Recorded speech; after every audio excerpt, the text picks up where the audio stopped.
Don't see any. So we'll move on to changes to the agenda. The only thing is we, That public comment on this. yeah, I included in the manager's report, but we can say it now if you want. It's up to you.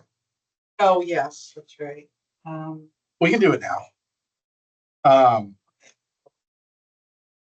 We had a customer who included on their stub a little note.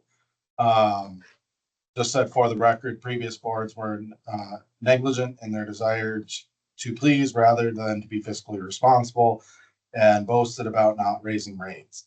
They have caused financial stress and hardship for many in the community. This new rate increase will only add to that difficulty. If only cost of living increases and income were as high. Lisa Barris. Wasn't the whole explanation in the report? What? Financial report Okay, the annual report? Yeah, that she would have received. she did. She's just putting her own spin on Has she done that before? Spoke Never out had a comment. from her? And I have spoke to her since we were doing her meter change. She is.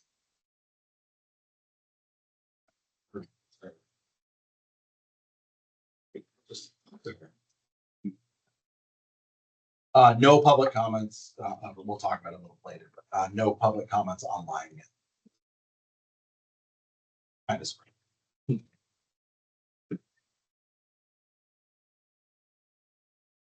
One change to the agenda was we just have May 12th minutes. So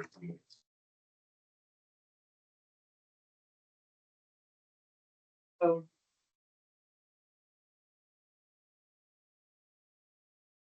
You're not doing April 14th? we're gonna do April 14th, May 12th, and June 9th. And May 12th wasn't. It wasn't in the original. Yeah, it wasn't. in the Oh, okay. original. did you have review?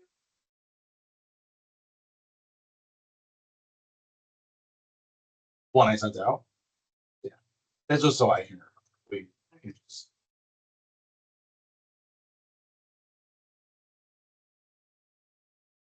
Yeah, it's not really due until then. I like to review it when it's kind of fresh in the mind. The April 14th was sent out and June 9th were sent out. Previous packet, no changes since.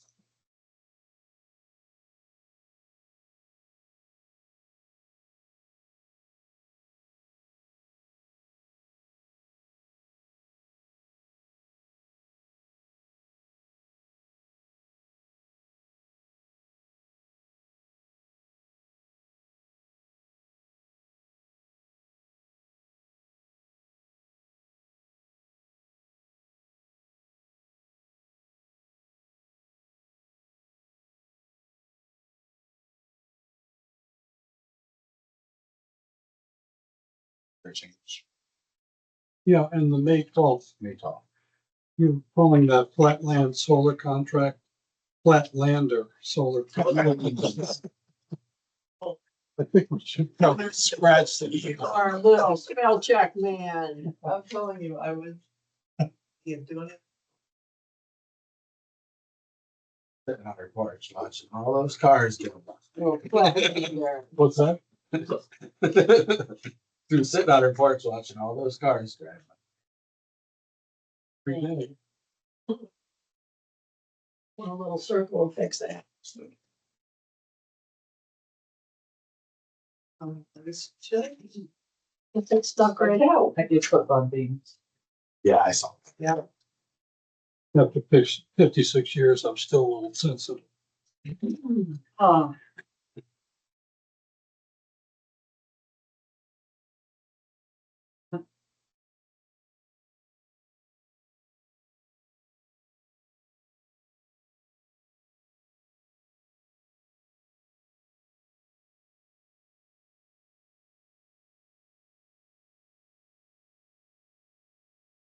See the red truck on the road. Red trucks on the road.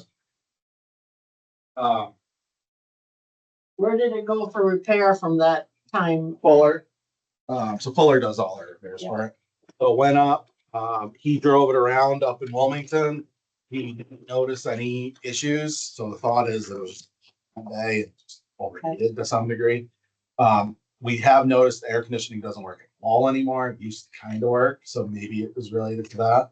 But when Richard went to pick up the truck, after everything was done, he put his foot on the brake to start the thing, pedal went right to the floor. The brake, one of the brake lines was broken, so he had to keep it there for a little bit longer to get the brake. We thought it was there. Exactly. So it wound up being okay. But it was, We just rusted through. I don't know if it was a rubber one or. I didn't really ask many. I don't think we've gotten it all. And there was a little back and forth. But then they charged us sales tax. I think I would have noticed if they've done that before, but there's a possibility. Charge us for sales tax. Feel like it would have been.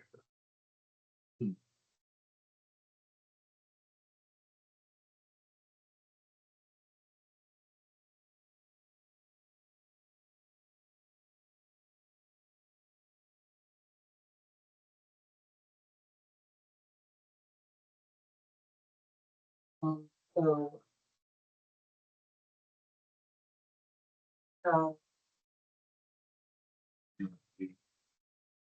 But April's minutes as presented. I'll second.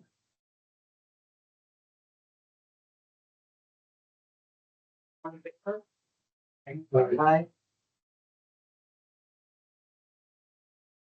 You go.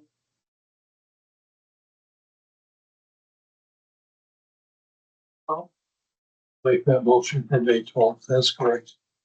Yes. Second one. All in favor?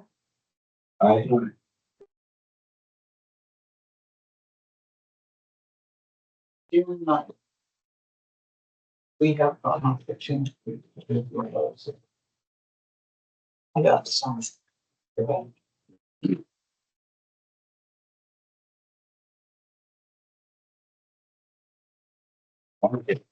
One, two. I always want to do that.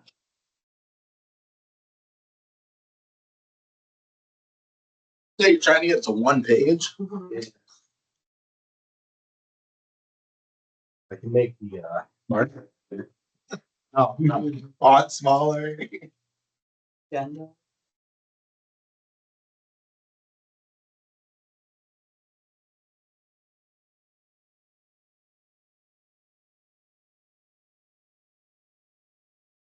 Make a motion to approve June 9th. Also.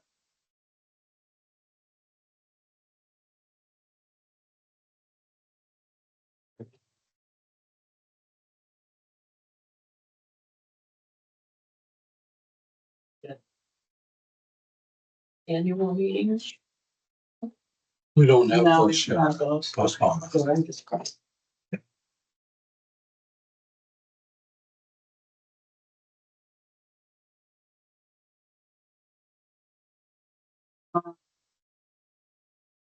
Reorganization details. I'm Was just, I should have done this last meeting. Just want to make sure there are no issues with keeping this as it's the second Tuesday of the month. Issues with 6 o'clock or issues with location. And then we need to vote to approve posting this warning, which approves all of our meetings. So I can go over.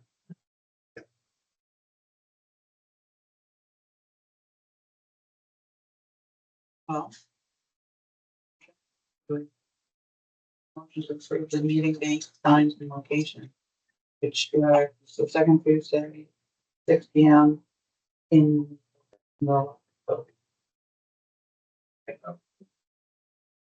Second.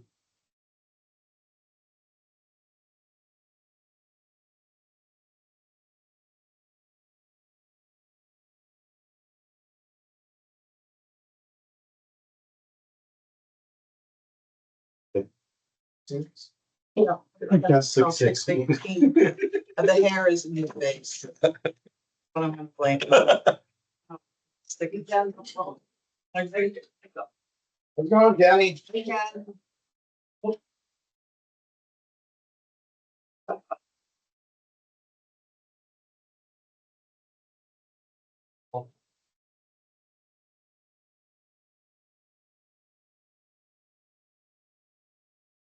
This is the updated one. Oh, okay. So far, Ken, we're at the reorganization details and we just voted to approve that the time, date, and location will remain basically the same. Exactly the same. And second, all in favor? I do. Done it. And I guess, did we get all in favor for that? We Yeah. did. So we approved that. Now we're on to moving the 2027 annual meeting to the third Tuesday of June, as written in our charter. I'm not sure if this was ever changed or if I just accidentally changed it, because we were talking about it with you. I don't know if we need a vote for it. I just want to make sure everybody's okay with me going back to what our charter has written. It actually will make more sense because then we'll have our regular meeting and then we'll have our annual meeting on a Yeah. different day. Yeah. Which I think will help. It definitely will help me, not having to get ready for two different meetings at the same time. I think it'll give us a meeting beforehand where we can discuss last minute things prior to the meeting itself. Is that the same time the open house is? Yeah, that's the open house meeting, yeah. So we'll have we'll have open house and a short meeting. Separate. Then he can go home and not be confused. Yeah.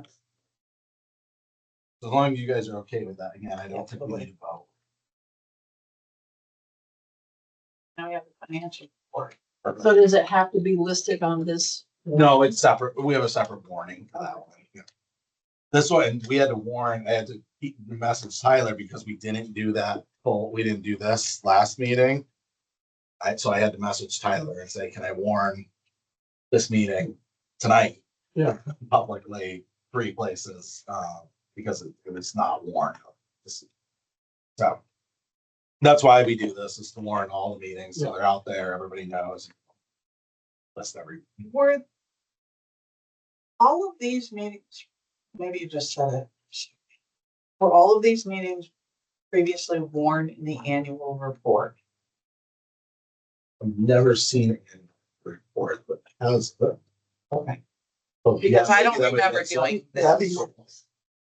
Yeah, I don't know where. I I don't, think it was Pam, those last one. Talk Actually, about months after Pam told me. okay, it's just, There I was a never gap. remember this Yeah. happening, because she just made it.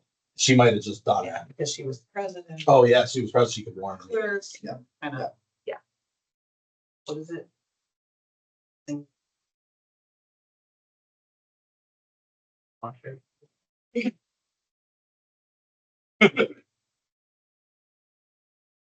All right, statement of cash. As of July 1st, 2026, we had $84,439.76 in our operating checking account. We received $94,931.68 in revenue and $51.77 interest, while paying out $112,000 in checks and ACH payments. Our money market our money market account has a balance of $65,563.87. $200 was transferred out for tree trimming. Essentially, we put in it's $10,000 a month. 9 of it goes towards paying Trevor, and then we put in extra. But if there's danger trees or anything that we need to remove, we take some of that. So we used a little bit more than that, $1,000. So we had to come out of $200 in. For tree trimming, $6,500 was transferred in for what I'm calling now the regular property taxes. We found out, I don't know if this was last meeting or not, but we found out, that our assessed value went up. Up to 49,000. We were at 52. They brought us down to like 28. They brought us back up to 49. Why such a yo-yo? This is the state of Vermont's new way of assessing. Know anything about it? I can look into it, but it could have something to do with the CLA because it's adjusted to the CLA It could be. annually. I know they keep changing how they do it too. Like our first year reporting was just that there was a value that was determined where originally. That was my first year here, which was the 52. Last year they changed it and we had to report on our distribution system. So our line, how many lines we have, how many poles we have. That's how it's always been done. It's just, it's just, you didn't know that we had this report that we needed to fill out and send to them. And they were doing it for us and the assessors and getting a little angry that they were doing it for us. Yeah. But the state took over the process out of the hands of the assessors. And it's a contractor that works for the state of Vermont that does it. So this year, when I had to do it, all they asked about was revenue and how much revenue was generated within the village versus outside the village. So this year was 100% based on revenue, which is everybody said is this is weird, and all of us are saying that our taxes all went. So I don't know what they're doing, but it's changing. They're trying to figure out how to make it so it's fair, I guess. But so anyway, so I have to put more money in between now and November. They could just eliminate the tax altogether. It's fair. Right. Treat everybody the same. Exactly. Luckily we've been putting in a little bit already. We're not going to hit with 50,000, but we do need to make up for it. So I have to be putting in an additional. You've only got half a year to do it though. Right, additional $2,300. Okay. In for the additional properties, so that makes up the difference. So that's between now and November. What I estimate is about 49,000. And then 1,800 was transferred in for the 2026 audit. So we're trying to get those big bills so we have some money in it. Right. That's our checking accounts. Received $97.34 in interest. Our current operating checking balance is $37,860.57. $128 in outstanding checks, and our money market balance is $67,448.87, and with $40,978.87. Any questions about that before I move on? It's a lot. I know that's a lot. So the allocated part of Is the money those. market is what you anticipate for the next 5 months. So allocated is what we've put in to the money market for savings for the audit, Yeah. taxes, for whatever it is. Is what we've allocated. It's what I'm classifying as. So we have 40,000, almost 41 of Reserve. unspoken Reserve for. fund. And that goes up every quarter. We get a check from Transco, which goes into that as a savings. So it builds a little bit every quarter. We currently have a balance of $54,415.48 on the truck loan and $607,093 on the VEPSA loan. VEPSA loan is interest only deferment until October 1st. In May, we received $9,747.36, less than what we billed out. On June 16th, we billed out $97,228.71 for electricity. This was $5,040 more than what our monthly budget was, which, if you remember our past meetings for the last 3 or 4 months, we've been seeing below budget Yeah. on that. So we're kind of coming back into where we want to be. We'll see if that holds, but that's helpful right now. So far this month, we've collected $85,911.35 with bills being due on Thursday. We're expecting, based on what we have coming in, that we're going to receive more cash than what we billed. Just based on what we have outstanding. We just saw them to pay the school, or sorry about that. Plus we have all the ACH payments.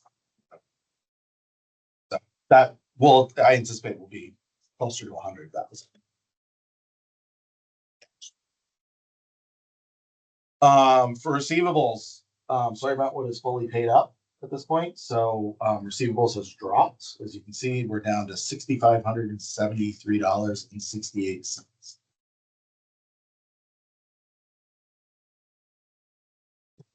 That's terrific. So that was pretty cool. It's 10% of what it was 2 years ago. And if you guys look at this, you can see it's, yeah, 62. It's a little lower because that was updated. I guess I didn't see that. But if you see 62, most of that is within a 30-day, just over 30 days. So they'll probably pay a couple days after the due date. Most of that.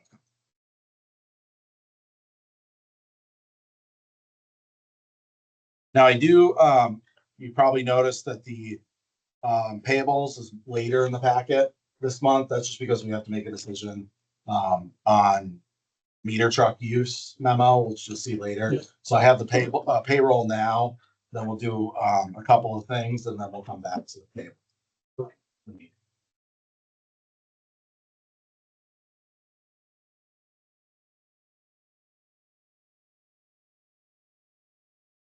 Is it all set for payroll? Gotta find it. There we I go. know we don't have any numbers on the bottom. I gotta put like little post-its that say payroll. Yeah. Table of content. All set? Okay, so total payroll was $17,929.36. That's in line with where what we see typically during the summer with a lot of the line work we're seeing. We go down a little bit, like towards the 12 and 13 during the winter. Yeah. So it's a little higher, but that's about what we expect. This is also a 5-week month, so it's a little bit more because of that. Nothing super unusual. You will notice in all likelihood that like Dale had no paychecks this month. That's just because we really haven't been using them a whole lot, so they've been kind of doing every other month. So we'll expect one coming in next month, but just be aware of that. We have one line extension this year. I think last year this time we probably had 10 or 15 going all at once. So it's just one this year, so not a whole lot of work. Yeah. I'll make a motion that we pay the payroll warrant, and we approve the payroll warrant. On favor? I Okay.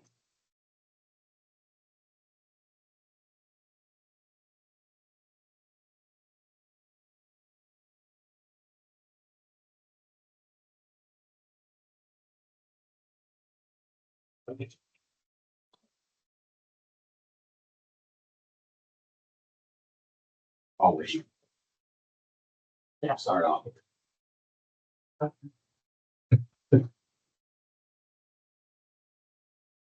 Found it.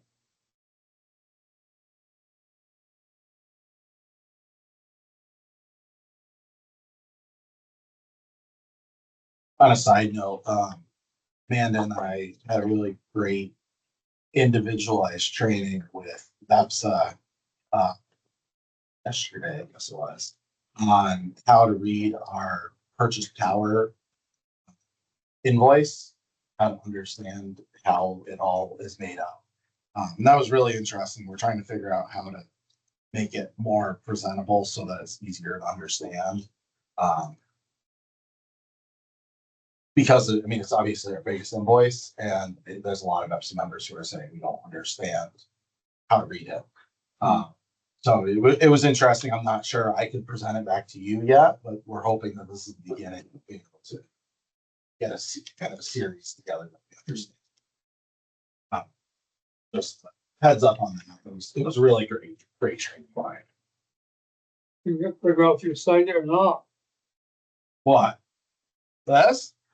Well, look at your name there. Yeah. Everybody signed it. We're good. The thing is, My signature's yeah. really, Unique. yes. They had penmanship when I went to school. Me too. All right. Manager's report. Not that I passed. So on June 23rd, 2026, we received our final order from the PUC approving our 2025 rate case in its entirety, which was kind of a breath of fresh air because we were just starting to have conversations about why they haven't issued an order yet. So that is a good thing. So we have gone in and adjusted our rates and removed the surcharge. We will have 1 month without a surcharge coming out this week. And then we will go back to having a surcharge after that. So that is around that. So I will, going forward, remove the 2025 rate case. 2026 rate case, so that's the one we just filed. The Department of Public Service is saying, in words other than what I'm putting here, that they're too busy to investigate our rate case. Essentially, they're swamped with rate cases and can't handle it. So they have hired an outside contractor to do our investigation for them.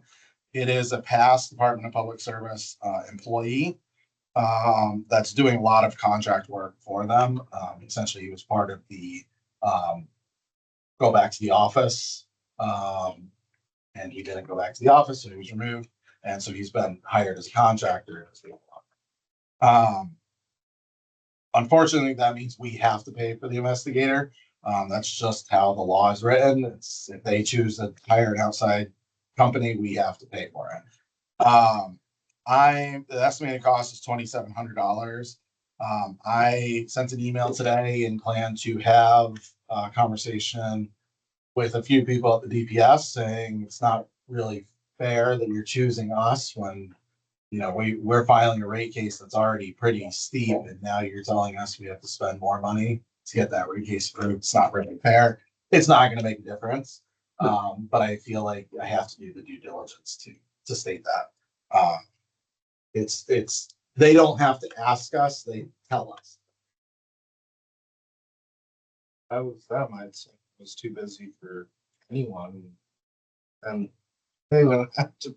We all kind of say you should just stop having rate cases to be so difficult. I don't understand why it's so allow them to do. Well, the PUC could technically tell them no, but the PUC is not. But they did file. I'm sorry. They did file with the PUC to do it, and that's what we. one of the people you're gonna reach out to. No, the PUC we can't really directly talk to. DPS, I mean, we can, but we can talk to someone who can make a decision. Hearing officers.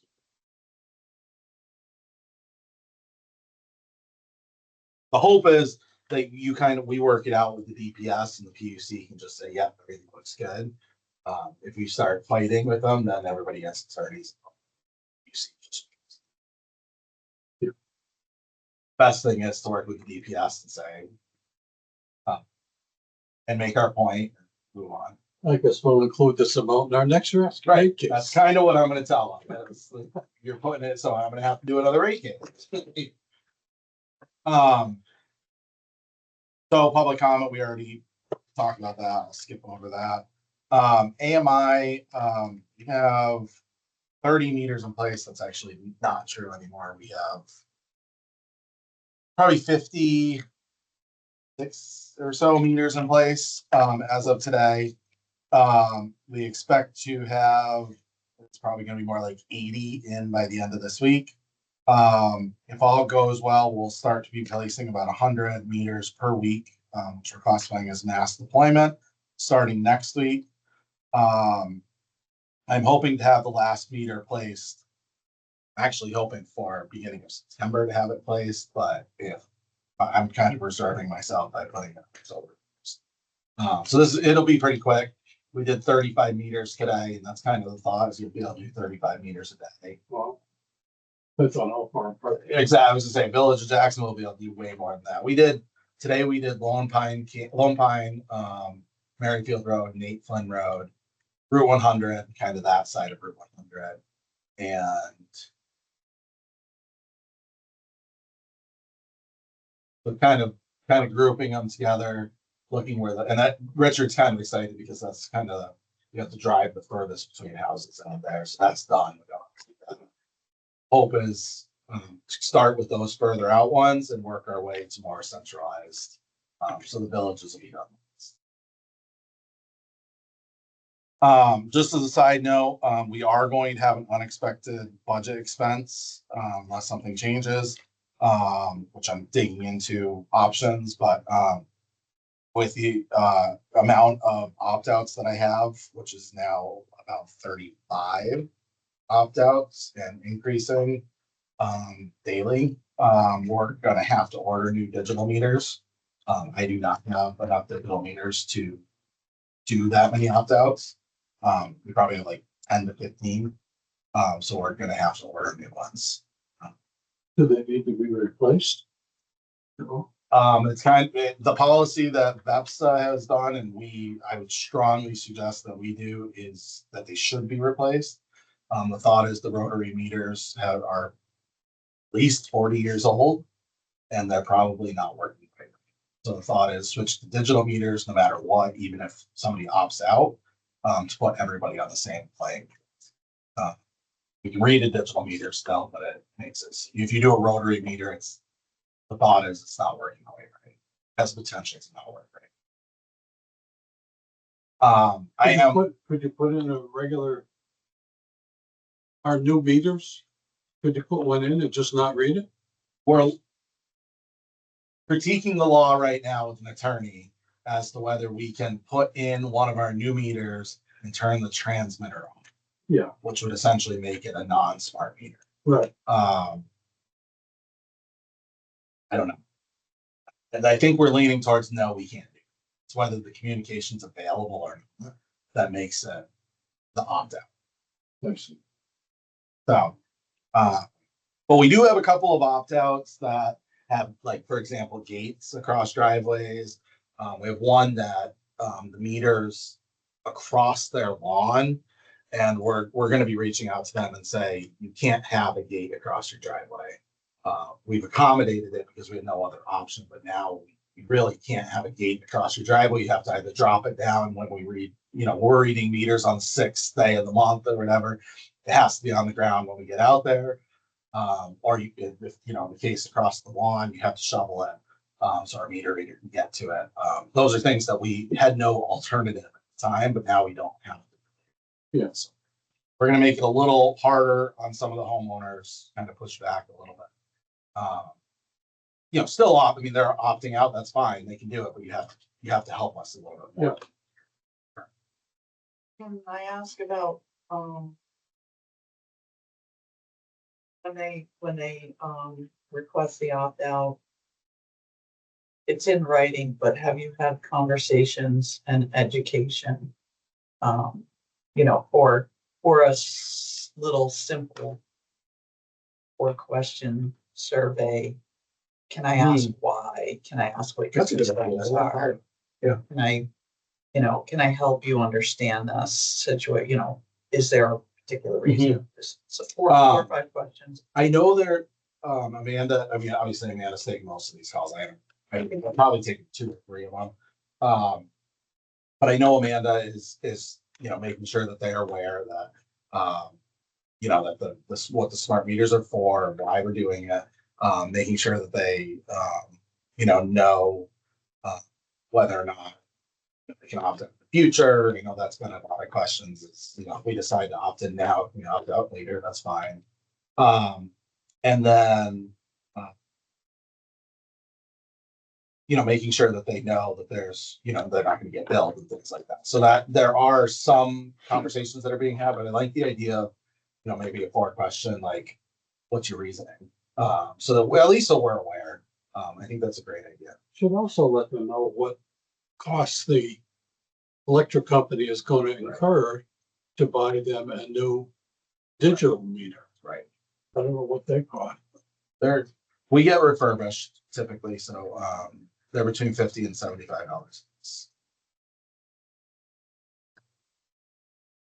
So they're about $50 to $75 a piece, depending. I mean, obviously, if you get into some of the commercial ones, that are more expensive. Yeah. Kind of the basic meters. But yeah, I mean, and then there's the long term impact, and there's a last year, this past legislative session, there was a bill to essentially make it so utilities can charge for opt-outs. That bill didn't get taken up just because of the priorities of everything else going on, particularly around the education stuff. There just wasn't time. There is a high expectation that that will pass next year. Because it really is, anyone who's opting out is costing the rest of the customers money. And so that's by definition, that's what the PUC and Department of Public Service has always fought to not have happen. So the thought is that there will be a charge for opt-out next year. Just and my hunch is as soon as there's a charge, there's not gonna be many. I think it's you can easily opt out now because there's no charge. Was it? We signed up for this prior to a mandate because of the funding that we were getting from the have they rolled out a mandate? No. Okay. No, they rolled out a mandate, then there won't be an option for opt-out. Got it. Well, they're never going to actually roll out a mandate. What they're going to do is they're going to make it so it's cheaper for people who have time of use rates, right? So if you have a smart meter, you can get time of use rates and it's cheaper. They're never going to actually say you have that customer has to change the rates. If they want to pay the higher rate, they can pay the higher rate. They can't do time of use unless every utility has smart meters. So they might roll out a mandate for us to offer a smart meter. That I don't think they're going to do it.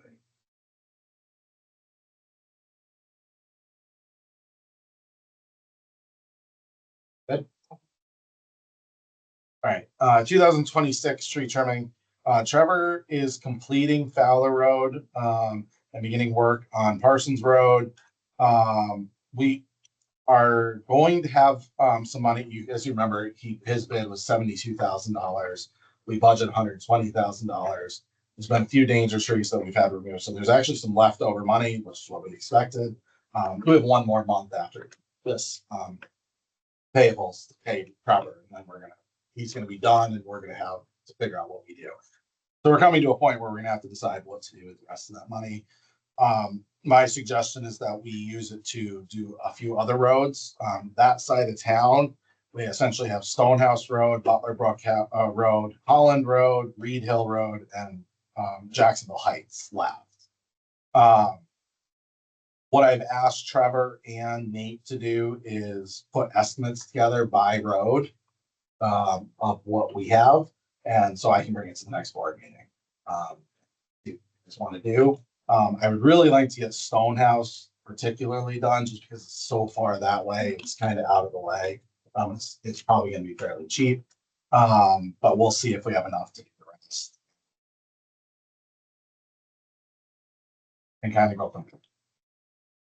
I think we're probably gonna have around 35,000.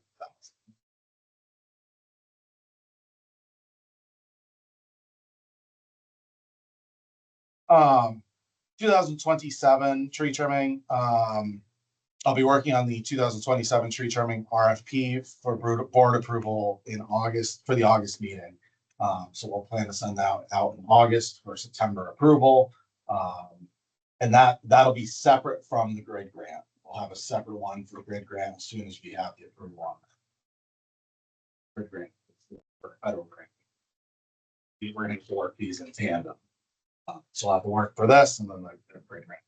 So 2027 will not include Stonehouse, Butlerbrook, Jacksonville Heights. It might, depending on how many of those get done Okay, and if we're in that kind of the area.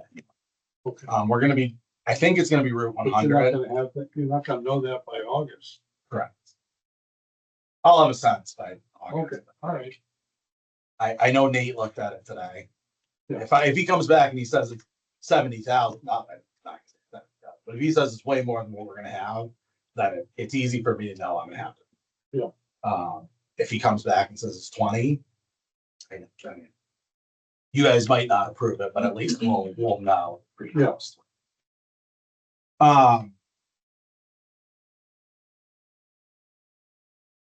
So the plan, the thought is that we're gonna probably be including Route 100 from essentially the Village Beauty Shop to the sewer plant in Whitingham. That is a huge stretch of Route 100. That's the last part of Route 100 that hasn't been done yet. That's going to probably be in this bid. But it's probably gonna be most of what we're putting in this.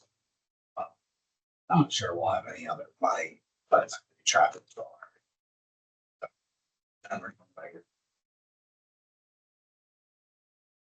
But it does need to be done. It's pretty bad. There are some spots that are completely done. You guys have spot before I started, there were some spots that were done, especially the cross country areas. We do want to put one of the cross country stretches that we want to pull towards the road that we is by growing up Jacksonville Hill. Between Allard Road and Academy Road, there's a cross country stretch there on 5 poles that we want to bring roadside. So when we do our tree trimming, we're going to ask them to clear all the way to the road. So that'll be opened up so that we can move it. So that'll be a little bit more money, which is fine. Because that'll be just part of the bid to clear that. And we'll likely have them work with V-Trans, because V-Trans will help us, which they'll do the chipping while we do the cutting. We've done that. All right, battery storage. So a lot has happened with this. I did go to the select board after our meeting last time and made a request for on-site visit, make sure that they were okay with that transfer station. They did approve for me to do that. We met with the engineer, Stan and Rod, and myself and the engineer all met at the transfer station. There is usable space up there, but it's a very difficult usable space. Kind of small pockets that kind of wrap around. We're talking batteries, we're talking 2 essentially size of Connex box, 20-foot long Connex boxes, 2 of them. So they're kind of, and then they have to have a pad with switches and things kind of between them or in front of them. So altogether, a pad size would be like 70 by 50 square. So it's difficult to get that size in the dump. There's kind of long, thin areas that we could do. So it's still an option, but it would take a lot more configuring. So we kind of said, to the engineer, well, why don't we show you some other places that we thought about? I did take them over to Sawyer Bentwood. I did take them over to the sewer plant in Whitingham. So across from the sewer plant, the town of Whitingham owns land right where that right of way is that we pulled the wires out of. In that right of way, there's some land, 2.5 acres that are owned by the town of Whitingham, which the engineer really liked, and it's the end of our line. So it's kind of going back to where we originally were saying. So they did like that spot. They've kind of started working on that spot a little bit more. Now that they've seen it in person and can figure out how that. Another option, if that doesn't work out, is apparently the town of Whitingham owns a gravel pit that they don't really use at the bottom of Horse Rink, which I didn't even know really owned. So that's another spot we're looking at potentially doing it as well. But they're kind of working right now towards engineering by the sewer, because that's where all of us are saying is kind of the best spot. It'll be hidden, people won't see it. The Route 100 sewer plant. Yeah, Okay. yeah, the Whitingham one. Waiting. We'll be able to hide it. It'll kind of be in the trees. People won't see it. It's not near houses. It's a good spot for it. Maybe the other spot for the next battery. Yeah, exactly. So the next step is a 10% design of the battery, as well as kind of a civil review. It's not quite doing a survey yet and making sure but it's kind of looking at the land, making sure that the land elevations are right and things like that. They've already done water corridor assessments and things like that. That's already been approved or been evaluated. But it's just getting it kind of the next step where we can start putting numbers together a little bit more accurate. So BEPSA has already agreed to pay for that next step. It's like a 2,000, I think it's between 1,000 and 2,000. It's not a huge cost to get to that next step. But what it will do is it'll get us to a point where we can then have them come in here and present to you guys about what the thought is. Finally, we're getting to that point where we can actually have a conversation with you, and also can go to the select board of the town of Whitingham and present, this is what we're talking about, this is what it's going to look like, this is where we're talking. So we'll go to you for approval first and then go there. That is not saying we're deciding, yes, we're going to do it. That's not what the next step will be. It's just making sure that you guys still want to consider it. I know I've kind of presented a lot without having a whole lot of numbers. So the hope is to get numbers in front of you and say, does this make logical sense? That's the next step. Any questions on that? Again, we haven't paid a dime for this so far. This is BEPSA has done all the costs. The reason is they're talking about doing this, replicating this on other utilities. Jacksonville just happened to be the first one that asked, because I asked. So they're starting it with Jacksonville and they'll move on to their utilities. Eventually, what is the potential cost for us? I'm thinking it's probably going to be about 1.5 million. So the entire project is, the number that I saw, which is really high level, is the entire cost is about 4.6 million.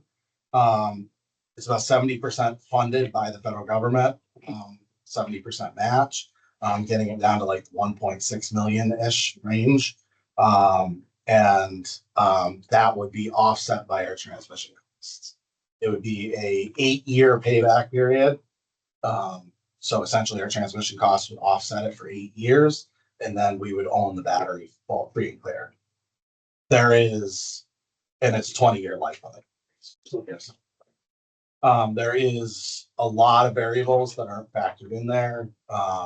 Like we want to be doing islanding, off-gridding. So we'll be able to have power backup when GMP is out. That might, needs to be factored in, what that's going to cost, where are we putting reclosers, because you're going to need reclosers to do that. There also will be some factors as to whether we own the battery. We take a loan, do we go to bond bank? What's the interest rate? Right now, the bond bank interest rate for an energy efficient loan is about 3%. So it's really low compared to going to like actual bank. Sure. So that might be an option, but that we'd have to go to a bond vote. Feelings for that would be. Another option would be BEPSA purchases it for us and we pay BEPSA. Another option would be that we could have a developer come in and do it. And we just pay the developer per kilowatt hour that we use the battery. And then there's no upfront. There's a lot of different options, so it's hard to know what Yeah. the best option is. Does that help you? Because developers gotta make some money. Oh, in my opinion, from what I've seen so far, I've seen a lot of different financial models on it. The developer option saves us very little. It would act very good as a backup battery battery. Which maybe that's all we care about. Yeah.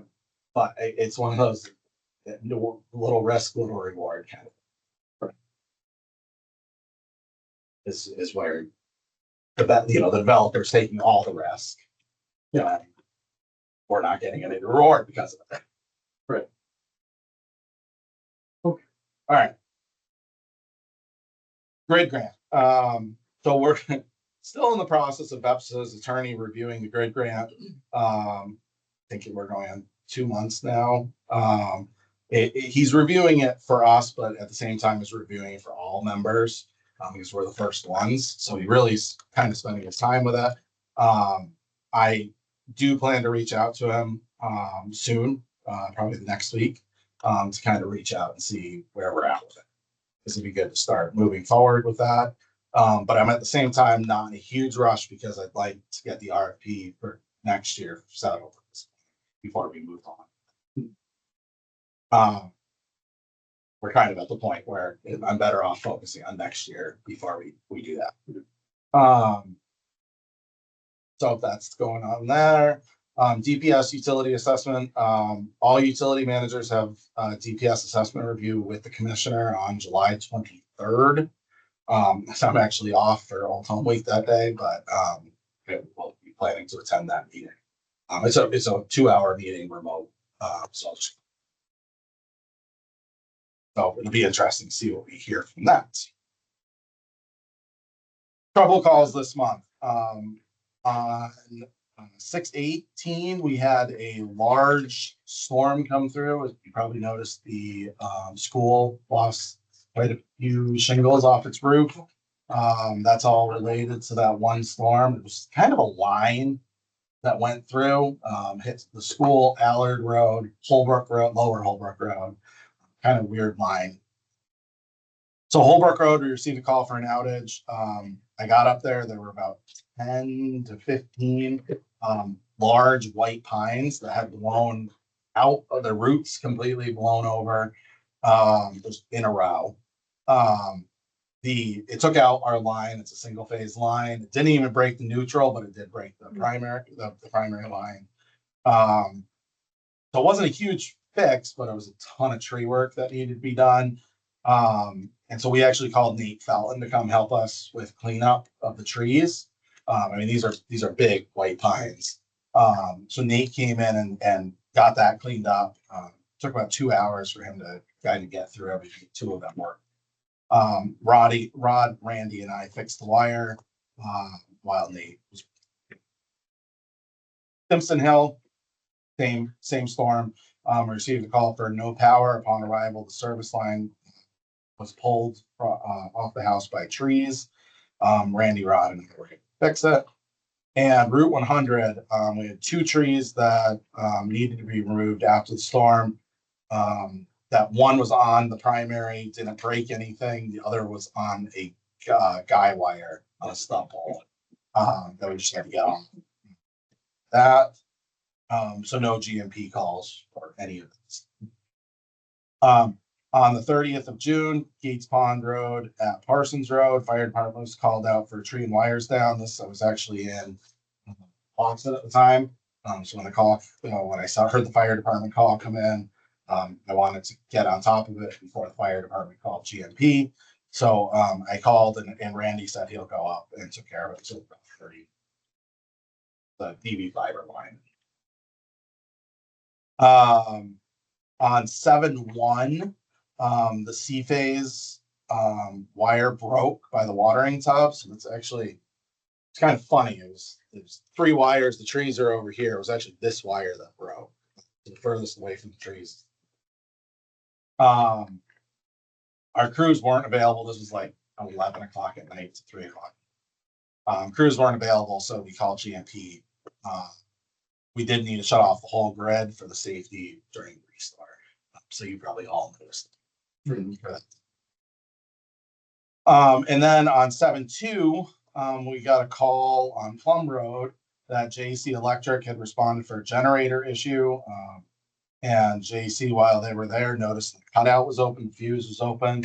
And the homeowner called our outage line. Randy and I responded. When we got there, GMP had already been called and restored the power. I've since spoke with I have no idea who called GMP. My hunch is that this was the Family First house up on Plum Road. I did speak with the Family's First person, as well as JC Electric, just to make sure they know to call us in the future. This would have been an easy one for us to restore, and yeah, we didn't.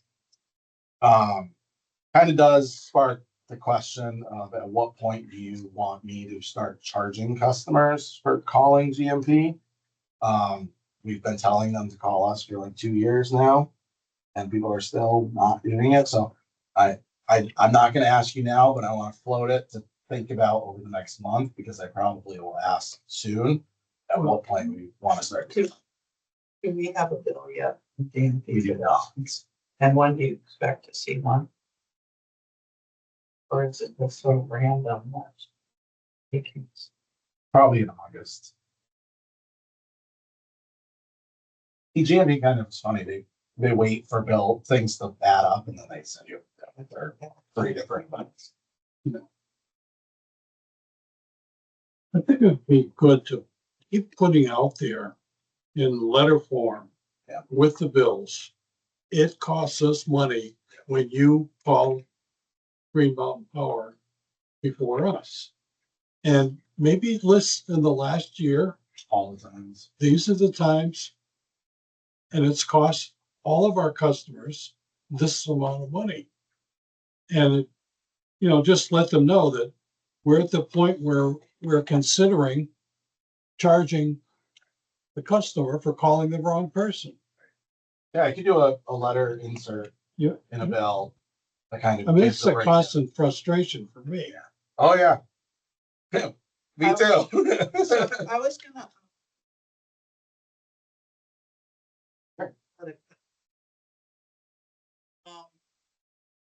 Think of a banner on the outside of the building, just states power outages, That's what we did for Magnet. but a banner that says power. Something nice, not something. Yeah. But people drive by, they'll see it.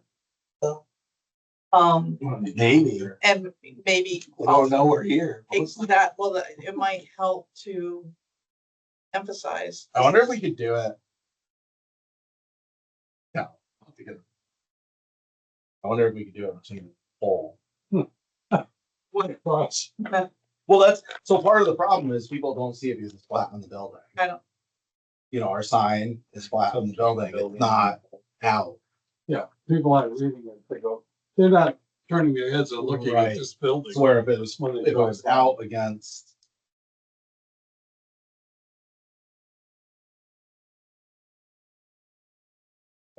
And all the Green Mountain Power trucks will just raise their boots. When they go back. I really do love the idea. I think that's, I think we need to figure out some way of getting that out. Because I think people are honest. I don't think people are trying right. to call. We've trained them for years and years and years to call, and now we're telling them not to. Yeah. And I have a hard time with the concept, Celebrating just alignment. We have line, Right. Let them Right. know. And see our bucket trucks, they see the right, Lindley made logo and, right. but it's. But I think just something in the last 2 years, No, it's a good idea. these are Yes. this is how much money we have spent and had to charge you, all of our It's not customers. understood that No. it is a cost. Yeah, I'll work on that. That's a great idea.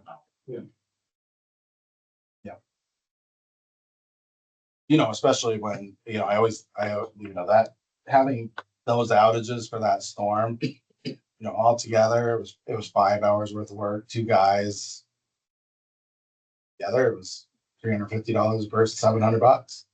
Yeah. Plus Nate, we had Nate come out, it was just 2,000 for him to come out and cut 15 trees up. I mean, that Green Mountain Power for one outage, it's that, whole cost. So,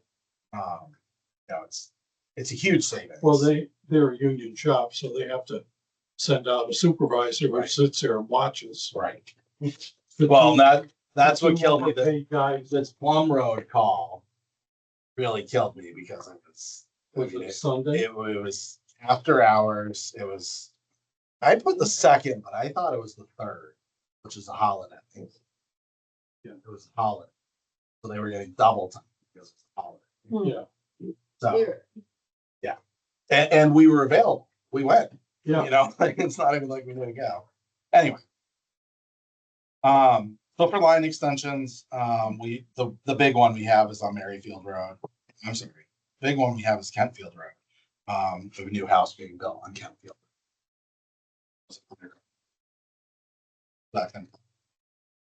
This point, and NOVEPS meeting that we had in June. We do have, just so you're aware, July 30th. July 30th. There is a tabletop exercise in Waterbury at Vermont Emergency Management that we are all required to go to. As utilities, all utilities required to attend. It is with the FBI and CIA for cybersecurity. So I will be up there for that training. Be interesting to see. I guess they did a training with Swanton January, I think it was, where the FBI actually came to the Swanton building and Swanton was hacked in about 5 minutes. And it gave us all. We're a little less concerned because we don't have substations. They can't affect the actual grid. Green Mountain Power would be where they affect the grid. But at the same time, there is concern about our customer safety, CIS perspective. And if we ever get a battery, then we all of a sudden do over ourselves. Just be aware of it. American Public Power Conference was actually really good. If it was closer every year, I would suggest doing that over the New England Public Power Conference. The breakout sessions were phenomenal. They had a great selection of breakout conferences. There was a lot of extensive discussions about batteries, in particular, that I was focused on. Data centers are obviously a huge topic. Using AI, really particularly around troubleshooting the grid. So now with smart meters, we can see demand for everyone. We only used to record demand for 4 customers. Now we can see demand for everybody. So your highest kilowatt usage over a course of 30 days, which gives us the ability to kind of look and see, we have a transformer, how big is the transformer for that, for the amount of demand that's on that transformer, and using AI to be able to troubleshoot some of those areas to say, oh, this transformer needs to be upgraded because 90% of the time it's overloaded. It's kind of an interesting, obviously we don't have that technology, but it was interesting to see the technologies are kind of starting to be built. It was really great to get that understanding of what was happening within the power industry. I was able to speak with Chicopee Electric about mutual aid. Sent an email trying to get that coordinated. Chicopee was interested. Obviously, last year I reached out to South Hadley. They said they were interested too. Nothing ever came of it after I sent an email. So I'm hoping Chicopee actually seemed way more interested. They're a much bigger operation. And Chicopee also provides fiber service to Coleraine. So they're already up here with fiber. So they're aware of the area. So there's a little, it's a much bigger company. There might be some. So it was really good. I was very happy I went. Those of you who are hockey fans, the keynote speaker was actually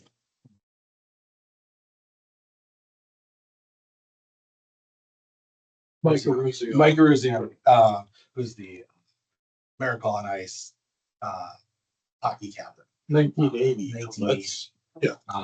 So he was an awesome speaker. It was a phenomenal speaker. So anyway, that was kind of the update on the conference. Thank you for letting me go to that. I thought that was good. I think it was really very well received at Jacksonville. From the New England group in particular. So. All I have to do.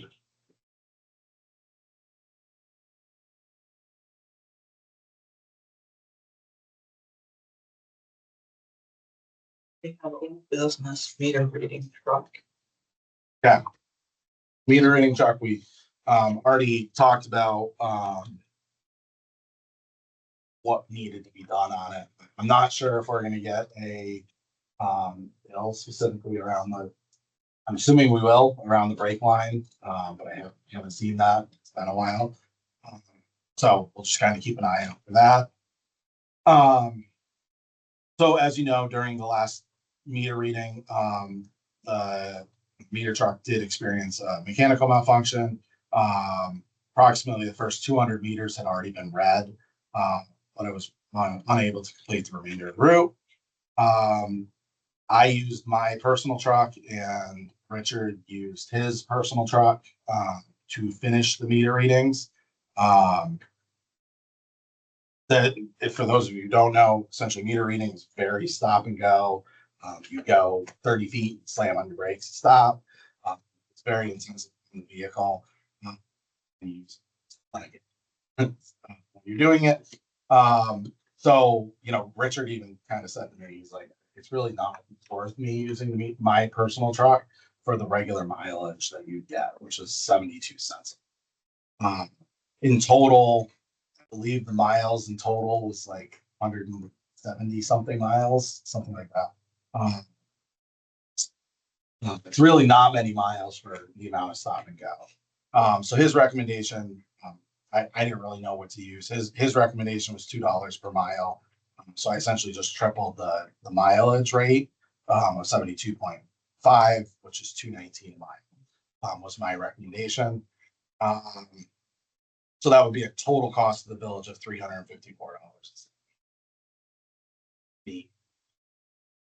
That's my recommendation. Obviously, if you guys have something different you want to do, that's fine. But it's not included on this payables, which is why the payables. So we can decide what we want to do and go. So my first question was, where did you come up with the calculation? And Yeah. you just answered that. My new question is, where Richard came up with that. As a recommendation, like, Sure. okay, so it's just a pulling a number out of. I think when he was thinking about it, the amount of miles he did, it wasn't even a tank of gas. And he was like, it's not even, it wasn't worth it for him to use the truck. And so I think he was kind of backing into, well, what would make it worth it if I do this?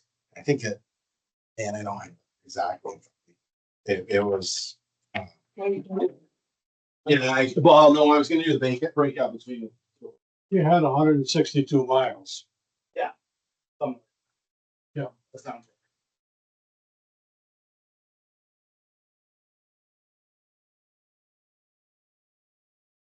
Here's the breakout is Richard had 50 miles. I had 112 miles.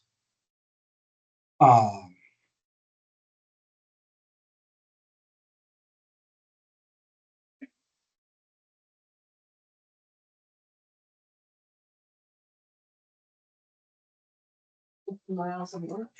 50 miles and 100. 112 miles. I mean.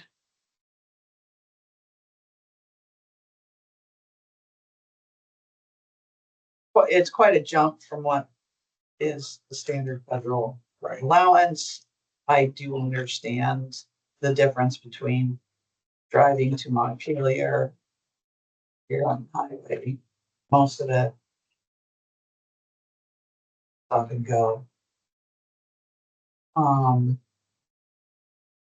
However, it was short amount, 162. It was 50 for one car and 120, 112 for another car vehicle.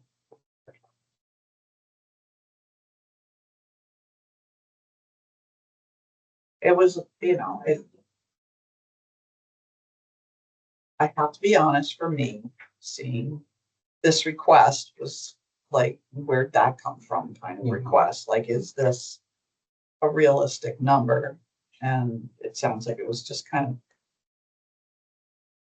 of pulled out of the air, but Richard does have experience with repairing. Well, and that was my job, but I was like, I don't even know what. He said $2, maybe.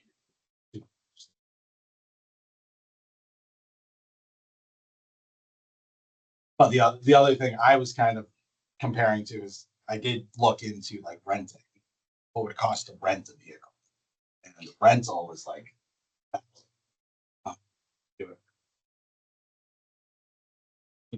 huge savings from the renting versus doing this. So What- I was like, it seems reasonable.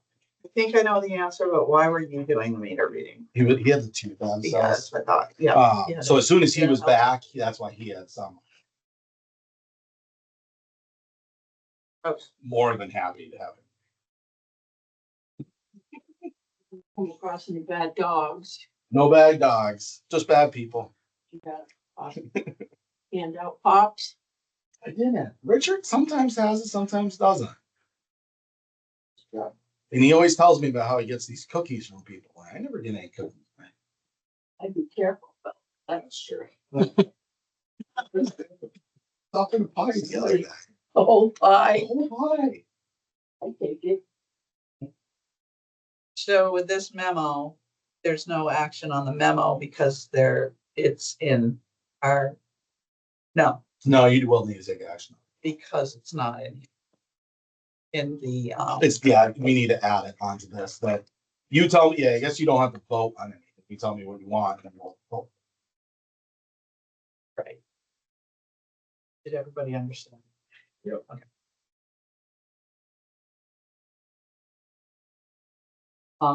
Or we have Or a change it. deeper conversation. about it. Everybody else. $2.19 per mile. For the use of the personal vehicles. And hopefully like it's a regular occurrence. I say hopefully it'll never happen. The sheriff work, didn't it? Yeah, I'll tell you what, we're using the red shark to do meter exchanges. About 10 o'clock, we're done.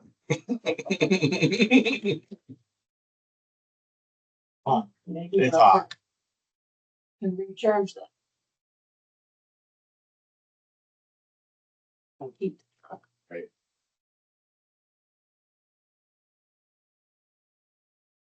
Free on, as it is these days. You don't have your, I might need to find out, but is your card?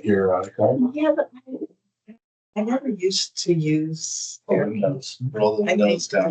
You want some? I don't use air conditioning unless it's really hot and my wife's complaining.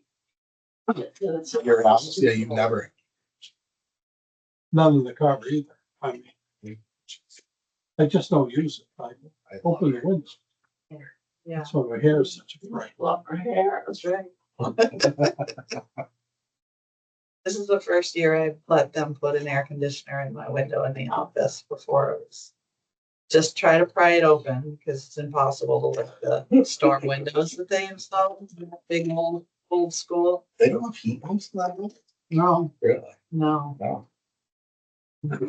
And I put a fan in, if at all, and now I'm. No.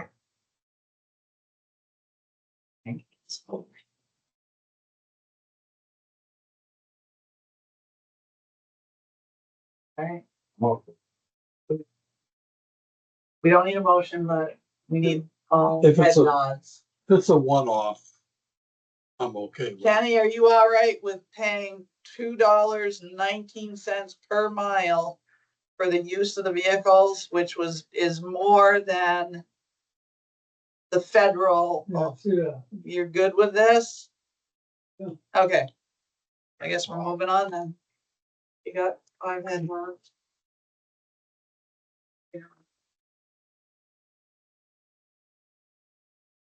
Sidewalk.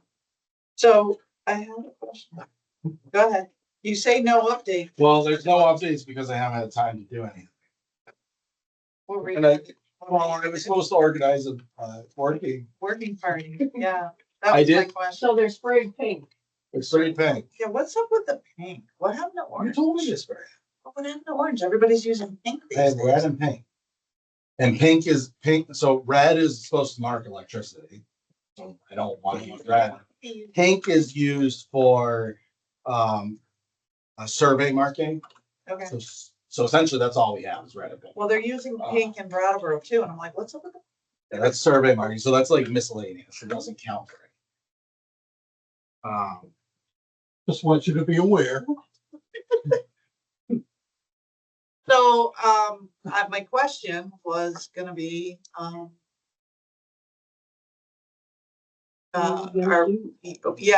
will we be able to have some patching done on the worst?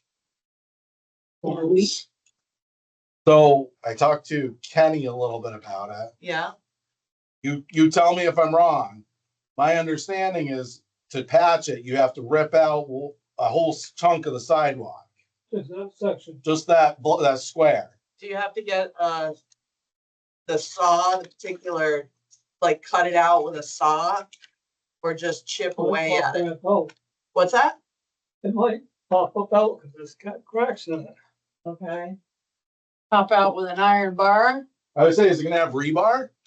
There's rebar in it though, right? No, Oh, there's not. they ain't tied together, I don't think. No. Oh, that makes it a little easier.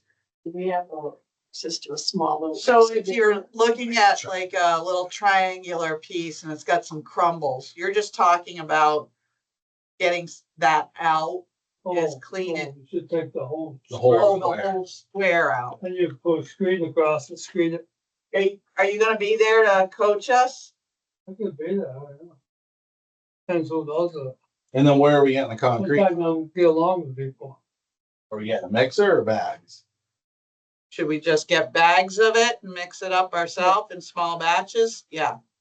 Do you have a mixer? One of the little ones? You still have one? Yeah. It's a guy in Coleraine. He's got the smallest cement mixing truck I ever seen. Total yardage he can haul was 4 yards. That's not bad. How much would you use in a small square, one square? How much would you Oh, I don't use? know. You don't know? 3 by 3 by. Take a quarter of that. 3 by 3 is 9. A quarter of 9 is only 3. Yeah. Yeah, that's the problem is you're They're not. gonna pour, chances are you'd be pouring more than one. Right. How hard do you think it would be to pop those out? I mean, we did it. Take I a can't bar and remember. try it. Go out and try it tomorrow. Could my backhoe on my tractor pull that out? Probably, right? Iron bars to do it. Well, I don't know. And then you gotta put Get your ass behind you to do it, though. You Right. can't have to. Or put your ass behind it. Doesn't have much. You can't go with the front bucket. right. Front bucket. The back bucket's backwards. I don't know. I don't know how. I'm curious if we get the town to come crank those out. You know, we said we want these 5 removed. I'm curious if we get that. It would take them 3 minutes to take it, grab it. It back, would. Always something to do. Have the town, the highway They guys could come dump this too. and Yeah. gotta bring it up to town. Yeah. But On some 2 by 6s along the edge and Kenny, can you write some of that down for us? Like what all the material that would be needed? And how much concrete? Yeah. talking about all those in the fans. I think it was 9 total that I painted. I don't know if all of them needed. It's all on that same strip. And how long would it take to cure? 3 days before you stand on it? Oh, you don't. We'll find all that out. Google could tell us. Cause the outfit that when they did the municipal side, those sidewalks, Who was that? I don't know, if an outfit was in there. They run the truck, they just do sidewalks, We can find out from the town, yeah. yeah. Or coming Of down. course, they never. How much, do you know how much? Were you here for 10 years ago for the last, Not in town, no. you weren't in town? Do you remember like what traffic we had? I don't think I was here. What traffic? Yeah, for walking around town on the old home week Oh, 10 years ago. Probably, I don't know. if I not a was whole here. lot. The only difference with this year is now we have the hometown hero banners, which their expectation is there's gonna be some traffic from it. So maybe a suggestion to go right to town department, highway department tomorrow. And that's a week, 7 days, 9 days before that comes. Questions? I mean, even if they brushed it, or, We talked to him. no,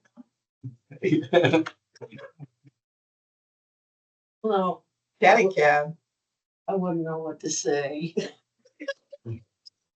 I don't know what he's gonna say. He might say no. Don't see if they got another brush to just make it look like it's had an attempt of getting all the loose stuff out of there.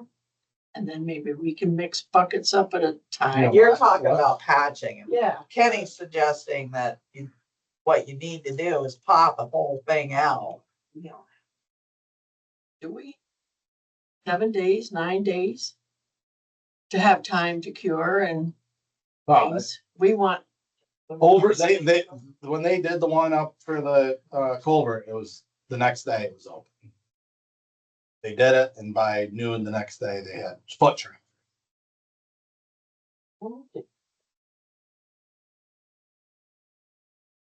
Hold up. Oh, they're a little busy. And you're okay. Yeah, I've heard that That's project's. water.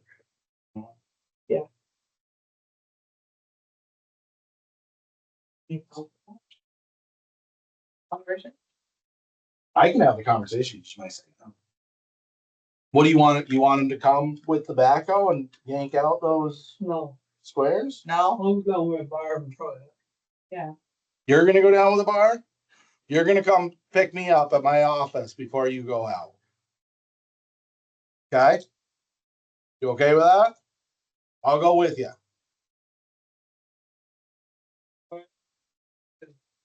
no, Ken, you need, Heard that? He'll try it on the way down by on the way to pick you up. I know what he's Maybe gonna you do. better go pick his. With own iron. I do have I have one somewhere. I'm just gonna grab it. I've got 3 of them and probably one's right in the barn. You just open it up a little bit. The barn up there? Yeah, Oh. I think there's one right in the doorway. I'm not positive. So I don't need to reach out to the highway. Here. At least not until we figure out. The if we can- expert is telling us no. Maybe expert. And then Once you pop it out, what are you gonna do with Well, it? that's my issue is we say we want the highway department, that means we gotta fix it. Whereas if we do it ourselves. the one thing I told Stanley I was gonna pull out the sidewalk that had been deteriorating on my side. And he said, that's fine, just don't ruin my Yeah, road. he doesn't want you to ruin the road, that's for sure. And I did. So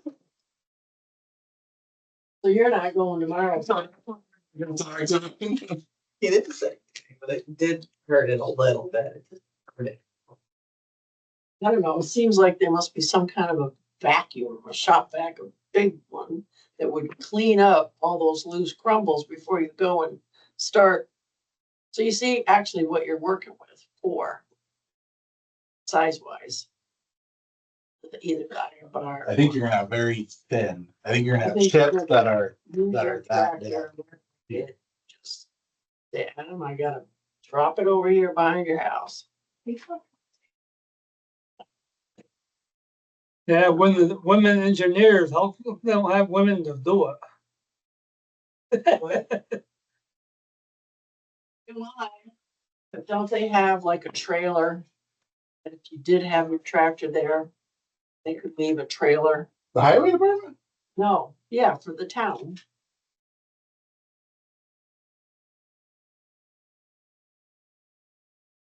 Probably even guessing they'd be willing to park a dump truck for a weekend if you wanted it. But again, you gotta get something that's gonna get it up there. My tractor can't go that high. I don't know if they have a That equipment. flatbed trailer, but I don't think they have a dump I trailer. don't think they have anything sides on it. Reagan have a dump trailer? You know what we do have? We have a dirt bag. It sounds stupid, but it's a bag that we use, like if we're pulling a pole. It's a bag that you put dirt in and it can pick up, and I mean, it's 5 yards. Can your bucket pick that No, up? no, she's saying for taking the old concrete. Yeah, yes. What were you asking about my bucket? Would your bucket be able to pick up the dirt bag? No, but that's what I'm saying. The bucket trucks can. Ah, We have a bucket truck. It's very capable of picking that kind of weight up. you will have directing of traffic on both ends with cones and signs. On that corner. This is electric time billable. When are we gonna get this sidewalk done?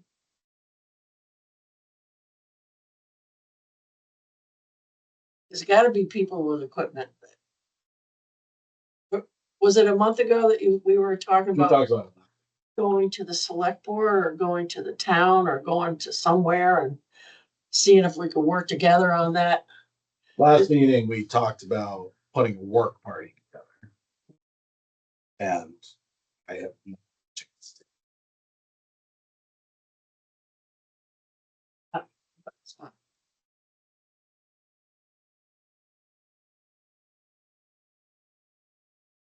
Is it the bucket truck?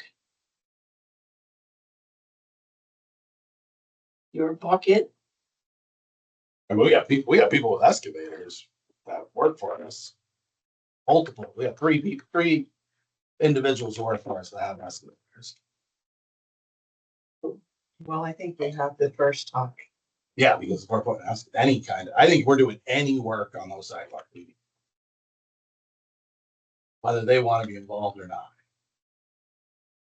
Yeah, you got it. You will. Greg has an excavator, Richard has an excavator, and Rod has an excavator. Well, I think Rodney should be the one. Yeah. He's got 100 yards of concrete delivered to his house tomorrow. So should we just direct James to do some research on the work and Between now and next week? no, it's not gonna happen. That's really ambitious. So I get, I guess my question for you is, do you want me to put smart meters in, or do you want me to? so you are assisting with the smart meter installation Yes, and I'm doing the computer part of the smart meter. you're doing the smart work. I'm doing the smart part of the smart install. So they couldn't be put on hold for a week? It can be anything that you guys wanted. No, I'm just saying, if you're gonna focus, Well, he did I mean, ask, do you want me to do smart meters Yeah. or do you want me to do? And it, again, we're not really supposed to do any electrical time towards sidewalks. That's why I've kind of been saying, I'm not doing anything during my electric time This is outside of work Okay. that yeah, we're not legally allowed to use electric funds to fund anything outside, which includes. I think the only reason I keep coming around with that is that some Oh, because attempt, the, because the Yeah. the Yeah, people sidewalks are the outside. village. The village, you could, if we only had village customers. Right. In theory, we could build village customers in order to make up for the sidewalks. But we have. some But we kind have of more. attempt this needs to be made between now and next spring. For the people that are gonna be wandering around. To look at the banners. You know, maybe those people don't know about what happened to the one girl. That hurt her ankle or whatever she did.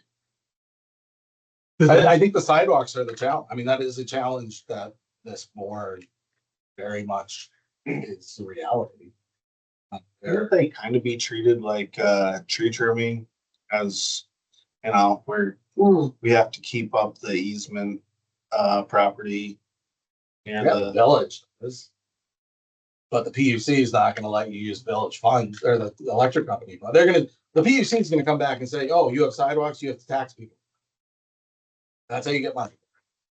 You charge a tax and you have it. We do, I'm guessing we do not want to do that. No. But that, if you ask the Public Utility Commission, they're gonna say utility funds are utility. You can't use utility funds to pay for something. Because they're not a utility.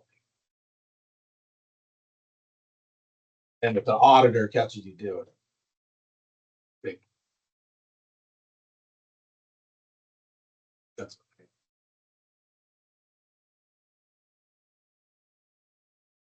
It's really a catch. I don't have a good answer. I really don't. I don't really And know. to share the burden to have.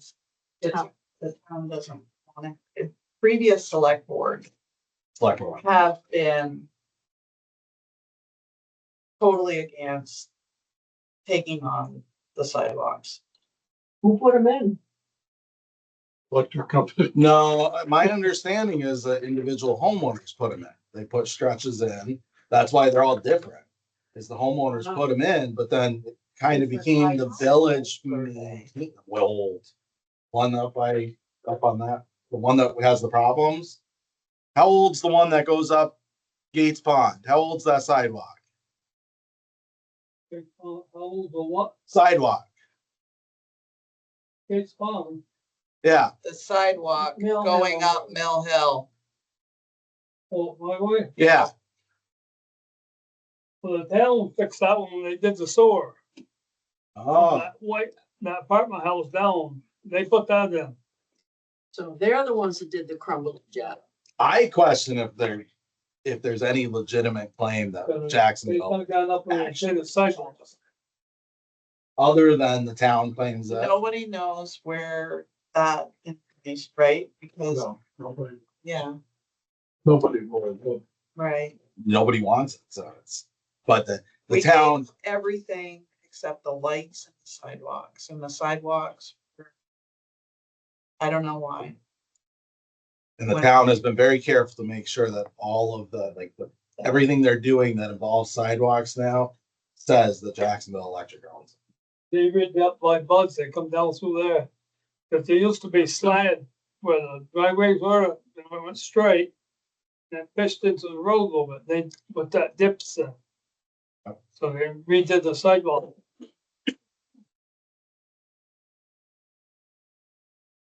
It was FEMA money that fixed them. Because of green. And where did the money come from to fix the one that was in front of the municipal center? Grant. The one that was just done? Who got Yeah, the grant? because they tore it up. The town tore up the sidewalk, so the town had to put a new sidewalk in. But they made gosh darn sure that they said in all the paperwork that they're ripping up Jacksonville Electric sidewalk. They have permission from Jacksonville Electric to rip up the sidewalk and put a new one in. And I said over and over again, you need to get Jacksonville Electric off that and put Village of Jacksonville at the very least, because it's not Jacksonville Electric that owns it. We can't own sidewalks. It's not allowed. You own streetlights, but we can't own sidewalks. Right.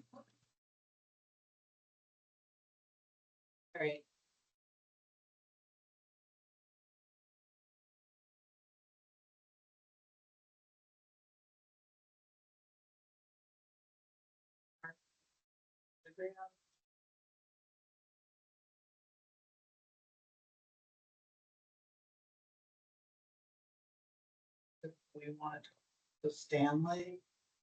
You said you could do it. Give him a call. Yeah, oh yeah. I can follow up with Can him. be sending a message, sure. Okay. But what am I asking? What do we wanna do? We want to Just- know. Well, you could just start the conversation with we were the board. Having a conversation about the crumbling sidewalks and We need a Band-Aid a week.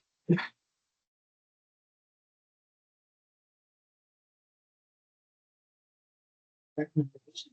Or asked, is there any way that he could do? Um.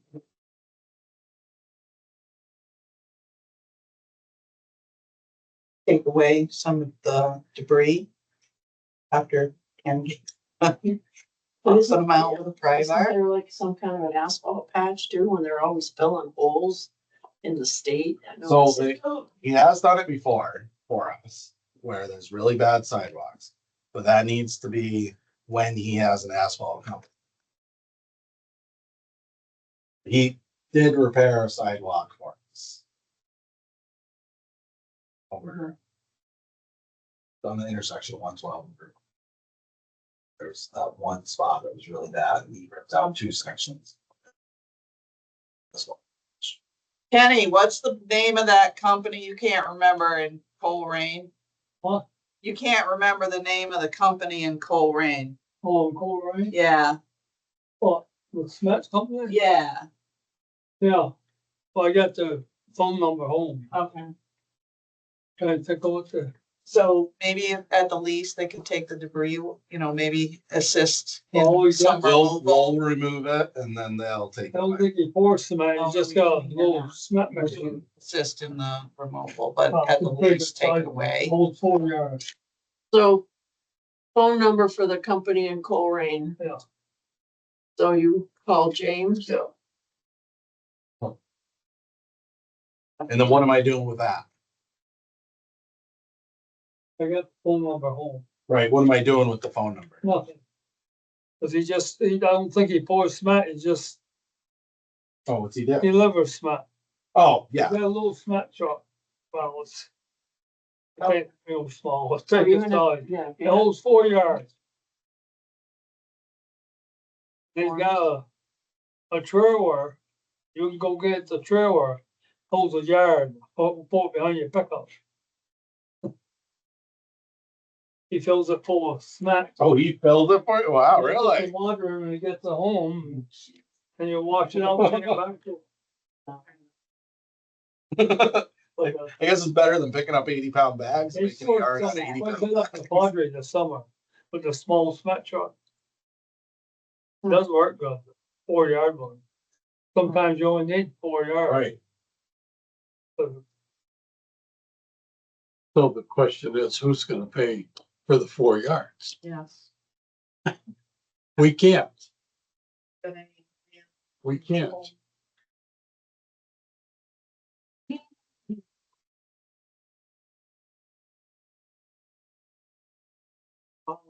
We could start a GoFundMe. exactly, sidewalks.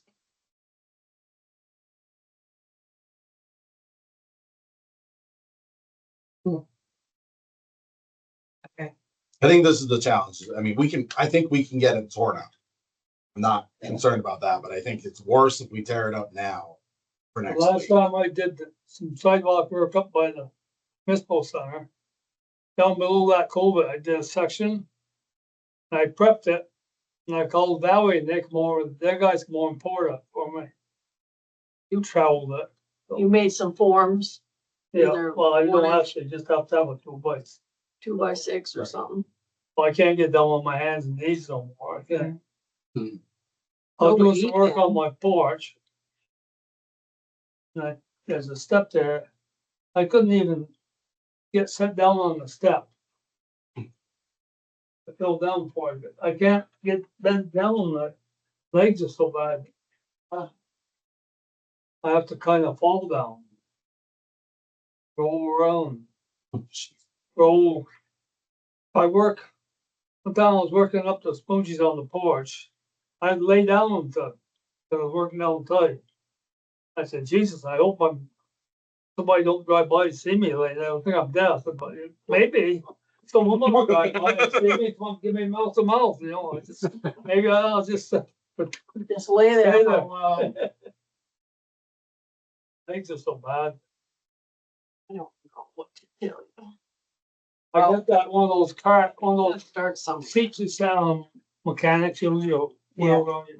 had on the porch one day and doing some work. Or out there's a porch for that. All right, I think we need to move on from sidewalks. James is gonna Fall, I just relax. get in touch with Stanley and have a Relax. conversation. Yep. Now we need to review and sign payables. Payables. So this was prior to, these numbers that I'm about to give you are prior to adding Richard and my. So we had a total payables of 123,000. We've already paid 4,000 of them, so it's 118,000.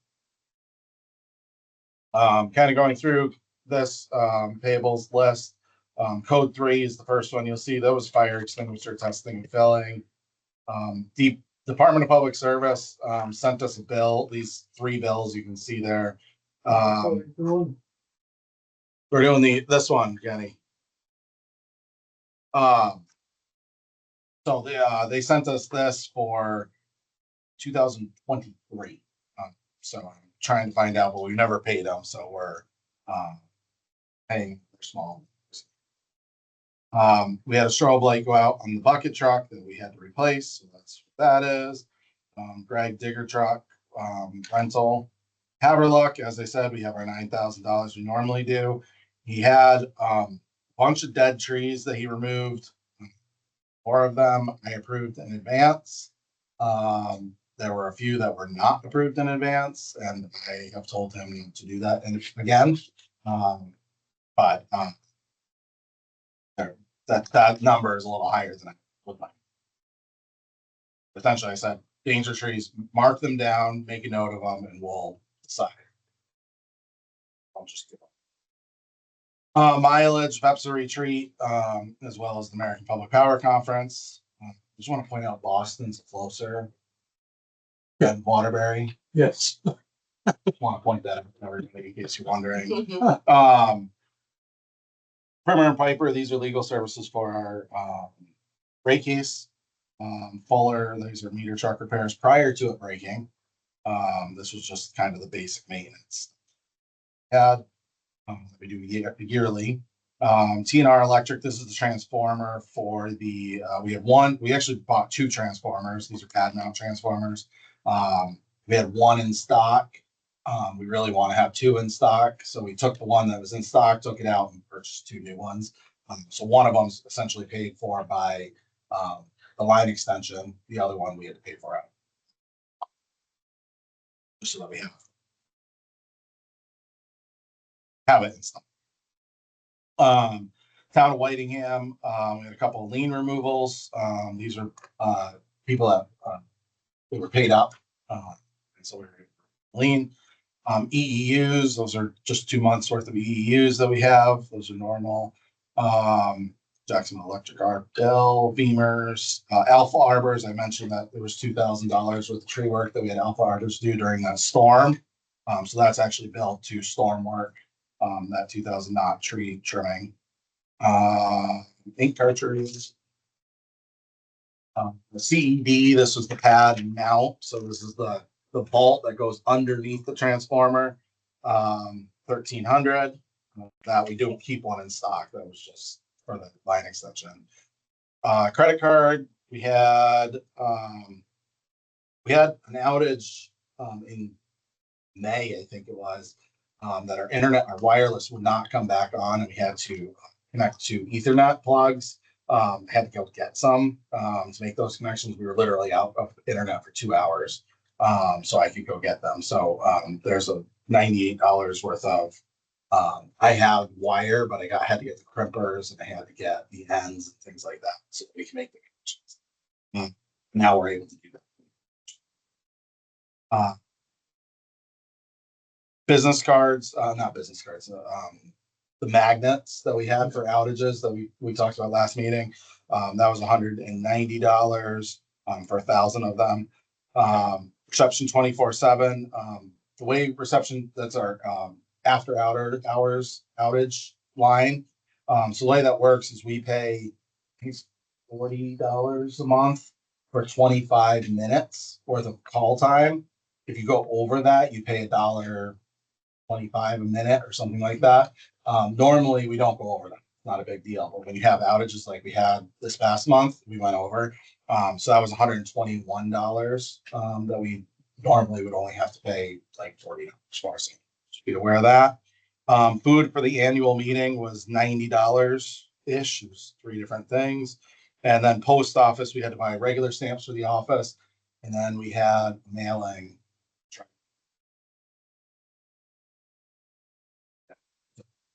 Had to get a 2 sets of stamps. That's the credit card. Northeast Delta Dental, Creative Technologies. This was our billing insert as well as our mailing. MVP Healthcare, fuel tax, sales tax, Pepsa, Wax is our fuel. And 2 of them that were not on your printout because they got them literally last minute was DV Fiber. We have 2 DV Fiber bills. We have one for the DCUs, which is $360, and we have one that was $90, which is $90 for what? for the office for our internet here. So a total for DV Fiber of $450. What was the first one? It's our DCUs, $360.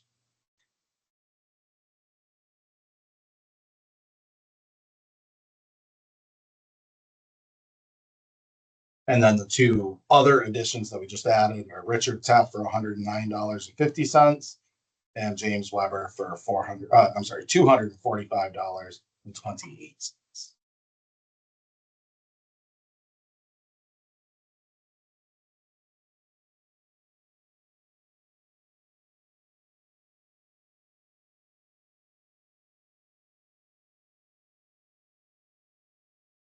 Make a motion, we approve the payables. Sign the warrant. A second. All in favor? Aye. Aye. Aye.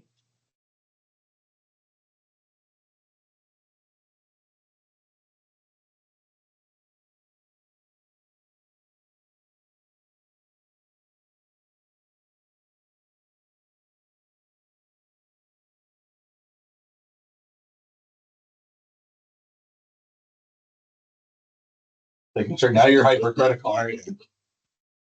So,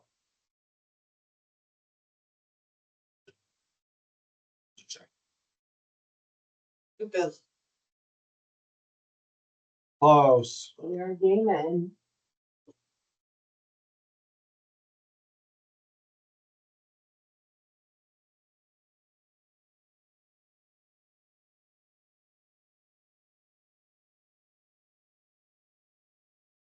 Those additions change, so you just gotta, They're on. They're Reprint written out. this? Yeah, we'll I think she can reprint it. She's gonna have to print new checks, so she'll do that first thing in the morning. Yeah. And then she may print out she won't print out a new warrant actually because you guys signed it. But just we can't okay, unless she can do it on the first page. She might be able to add a page, the signature page stays the same. Yeah. Oh no, the dollar total will be different. So, yeah. so she'll just do it. You're gonna have to.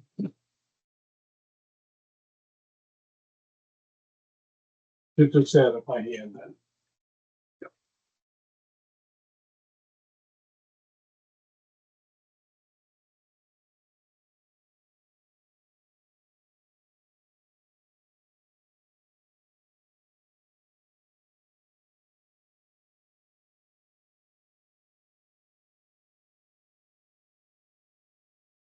So I won't read this verbatim. Essentially expenditures are, so we're halfway through the year. That's why I'm doing a budget check. I did include the entire budget, the following pages, so you're welcome to read through line by line if you want. But I did a memo just to kind of, this is where we're at. We're running expenditures approximately 51.5%. 51.5% of the annual budget. It's consistent essentially with where we're at. We're halfway through July, so a little over halfway. So that is in line. Revenues are a little shy. We've been talking about this. The last 3-4 months, revenue's been down, mostly, in my opinion, appears to be mostly the bakery as well as the store being out. Those are two big accounts that are not being used, not producing. They're not using. Revenue doesn't super surprise me, as I said. Store is opening soon. My understanding is they're just waiting on the liquor license to go through before they open. So that has been applied for, but won't be approved till the end of July by the select board, and then it's whatever the state takes. So I'm hoping by August that when we're meeting, maybe they'll be open. But that, it is what it is. Also keep in mind that our revenue budget includes only a 12% increase in the rates. That's what we originally had expected, was around what we were going to do, what we did last year. So we did a rate increase of 12% in the budget instead of the 17.7 actually. So we expect that we'll receive more revenue than we budgeted for in the later part of the year. Purchase power is running 52% of budget. So it's a little higher based on the seasonal usage that we get in early winter time.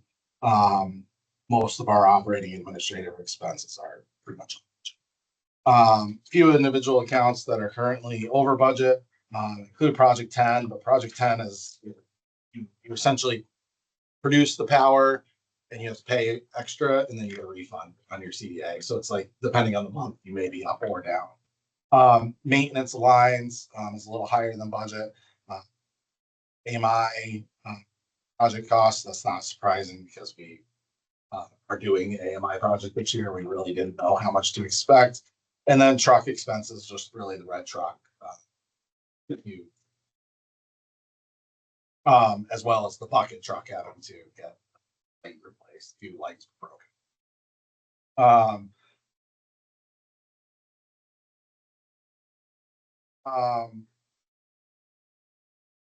Conversely, several budget line items are under budget. We budgeted for $6,000 worth of office supplies. We're not using nearly that. Training is obviously way down as well because we're only doing one conference this year. Software is down. Line extension expenses are down, but line extension income is also down. That.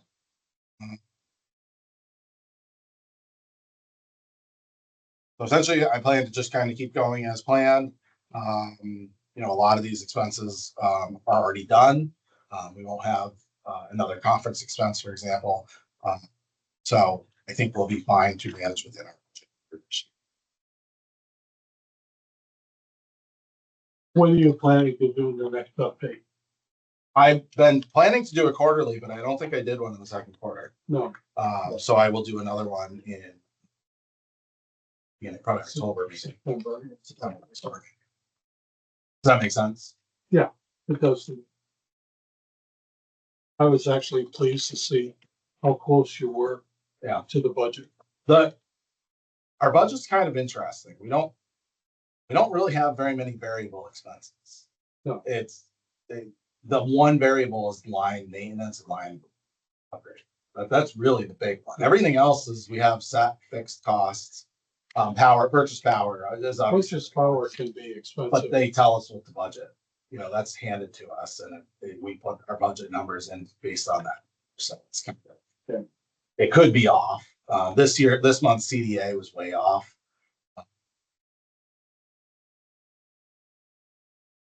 Wind power is really positive. What we found out, the wind is expensive power, and we have a contract that says we will buy it if it produces. I see. And we bought it, but we didn't need to buy it. So it costs us money.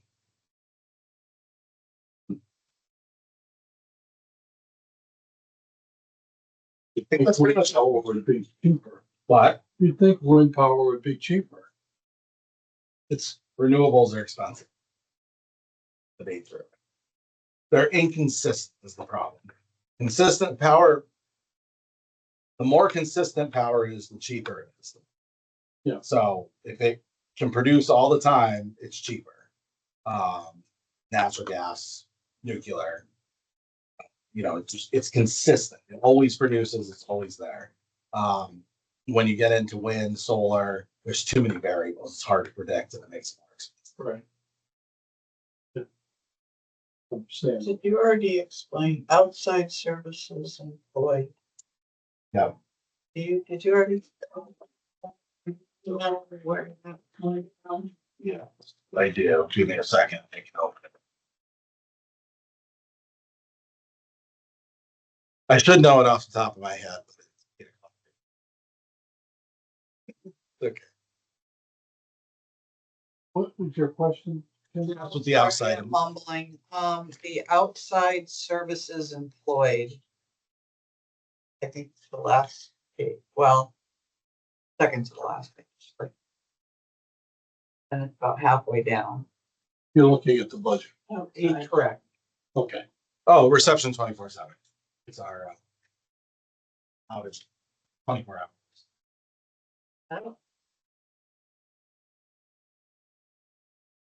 So that essentially the way I planned that running is based on our monthly expense being $40 a month or whatever it is. But we went over, like this month is a good example of where we went over.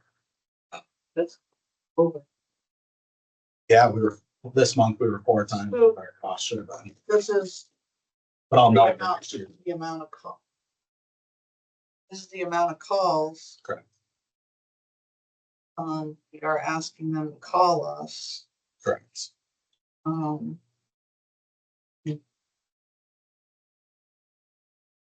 Hopefully you're.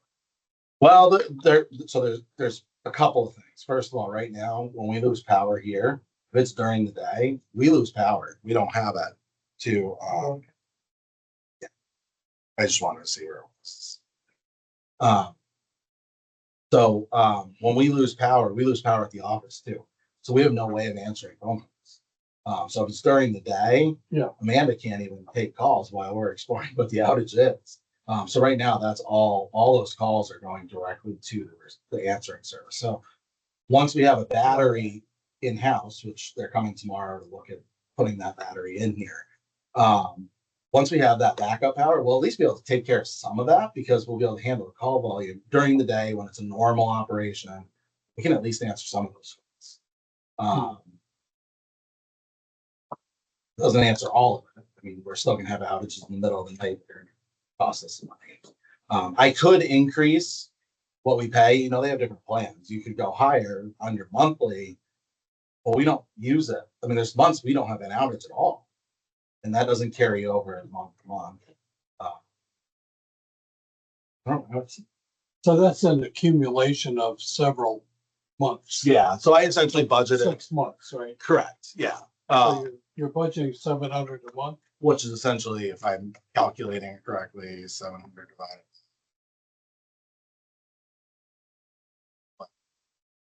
$58 on plan. And that was just because last year I essentially took the average per month last year. Yeah. And created a budget based on it. But I didn't know we were gonna have some, next year it'll be a lot more accurate because we have more of a base system. Yeah. That budget based. We're kind of still in our budget. A lot of categories are still kind of being worked out. What goes where? Like for example, office supplies. Office supplies when I first started was, it was over $20,000 in office supplies. But you're doing your own mailing and. We were doing our own mailing, but we were putting things in office supplies that weren't office supplies. And so I got them out, like an answering service or like our telephone expense. We got them out of there so we can really see what our office supplies. I still had to budget $6,000 because I still didn't know how much was in there. So I did 6,000, but we're really looking at more like $1,200 in office supply expense. When in reality, next year we'll be able to correct for that, but it takes some time of reorganizing our accounts before we know where we actually should be hitting things budget-wise. There's no action necessary. No action unless you guys want me to do something different. But Board resolution 26. Oh, sorry. Does anybody have any more comments about the budget? And if anybody wants to go through it individually, I'm fine with it.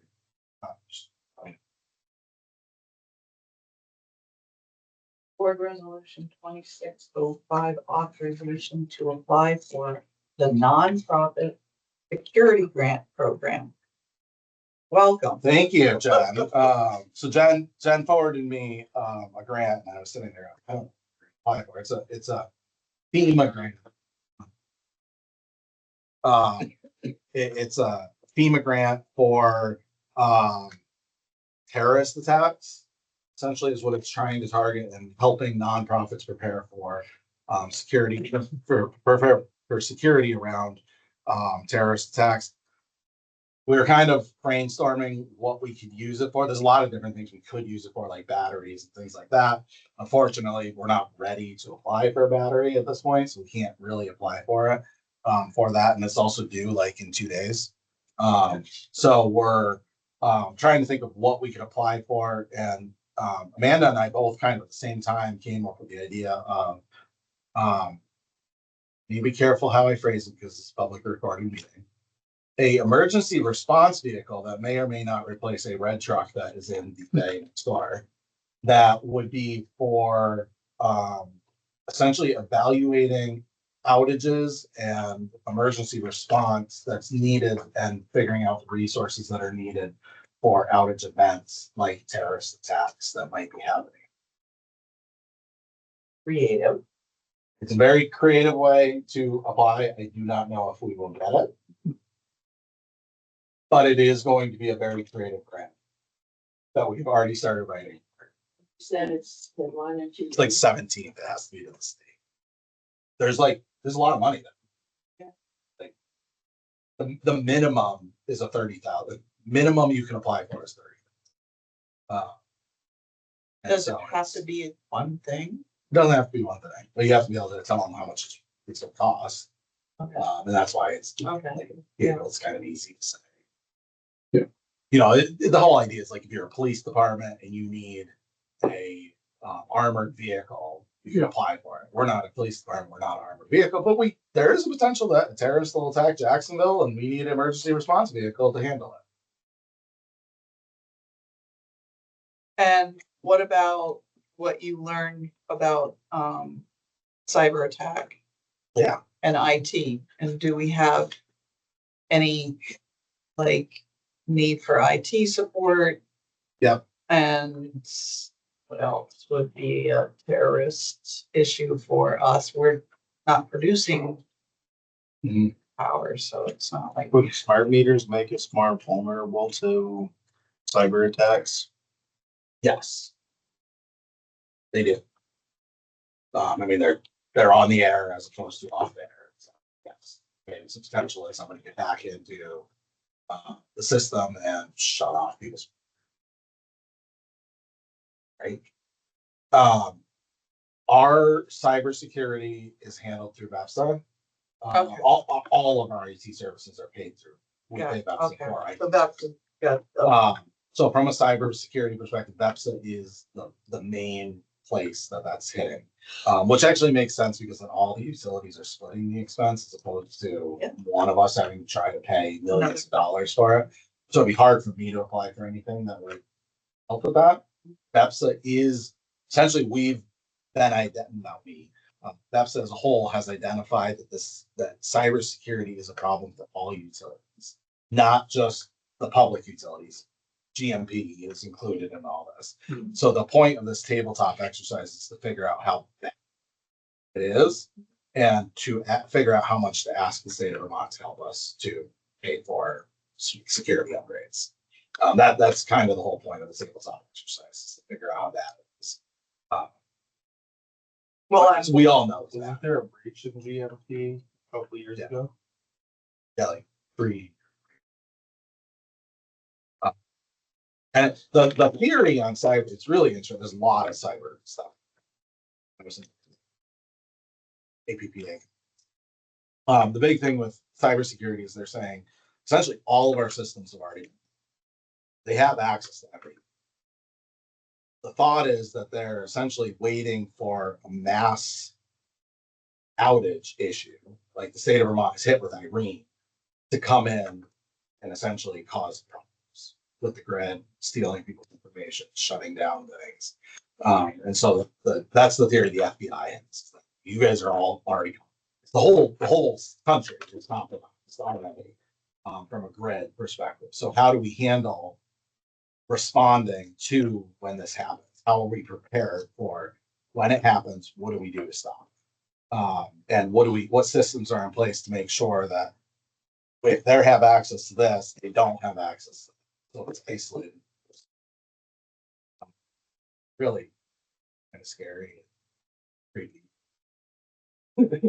But they're all saying, I mean, we're all compromised. It's all been done already. So now what do we do? That make you feel better? We get a.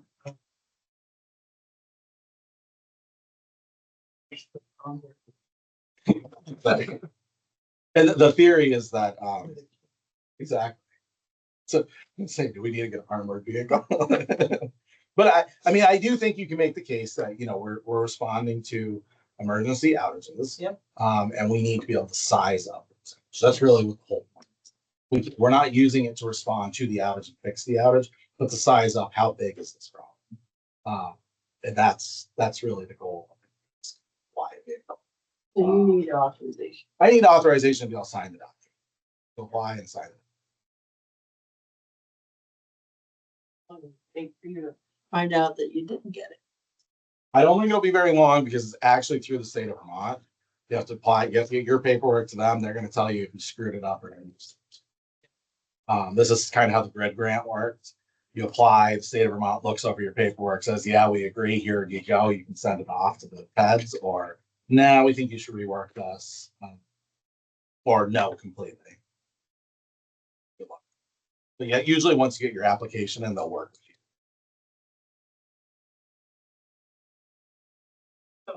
So vote and then Tyler. Do you think we have a chance? I'm spending my time to apply, so I think I'm gonna have to be very creative with my wording. But I don't see why we would be any different than, we shouldn't be treated any different than New York City. Right. With handling their terrorist outages, and it's perfectly legitimate that they would think that they're gonna be targeted for terrorists. Just because we're small doesn't mean we're not.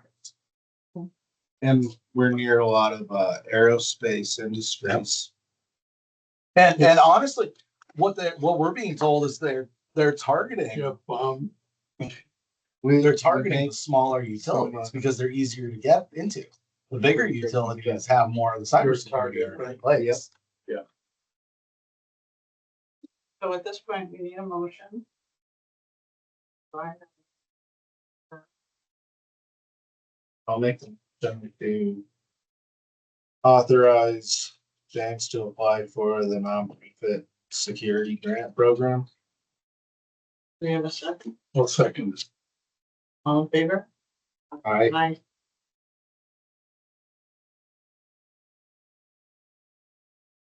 I don't know what grant it was. Several utilities have gotten new.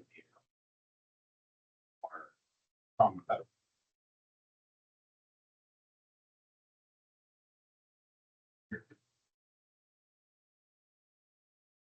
Big Nationwide. nation, but then Vermont has certain percentage of it allocated to it. So Do you think this is an annual grant? I'm guessing it is. It seems the way the forms are all working, it seems like it is. Future, for a Yeah, it was a great find. Okay. I appreciate you for it. Absolutely. And I did sign up to receive them. So I Okay. don't get, Nice. so yeah, any of them, Yep. you just might need to explain what you were thinking about, like this one. Yeah. All right, time for the not so fun news. Let me explain this first, and then if you want to go into executive to decide how to handle it, we can. So, Yes. the demand issue. So, essentially, we have our rates in our customers information system. That's on a rate table. When I was updating the rates with the new rates that got approved in this rate case, the 2025 rate case, I went to update it and realized that we never updated our rates for the 2024 rate case on demand. So it's a difference. We've been billing $13.46 per kilowatt. We should have been billing $16.83 per kilowatt per month. Yeah. I made the change. It's already in the system with new change in there. But it does mean that we, since the 2024 rate case was approved, haven't been billing the correct. There are 4 accounts that are affected by this. 2 Sawyer Metwood accounts, Jacksonville Sewer Plant, and the Twin Valley Middle High School. It's my quick calculation was about $12,000 worth of revenue over the last year that we have not gotten across all 4 accounts total. It's like 11,900 and something so much. Beginning in July 2026 billing cycle, we're correcting it going forward, obviously, and which will be $18.93 per kilo, which will reflect both the 2024 rate case as well as and then there'll be the surcharge on top.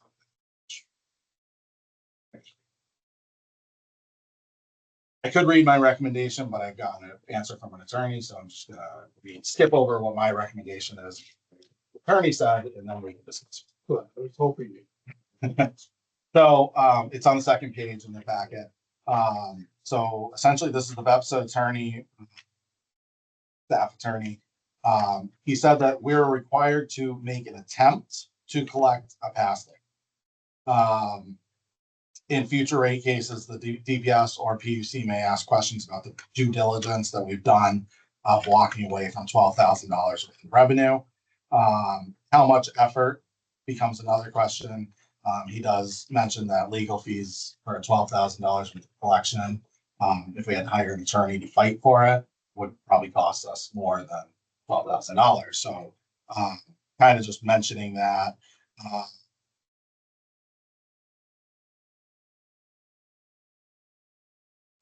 Essentially, he kind of goes on to say he kind of recommends doing a reasonable payment plan for the amounts due.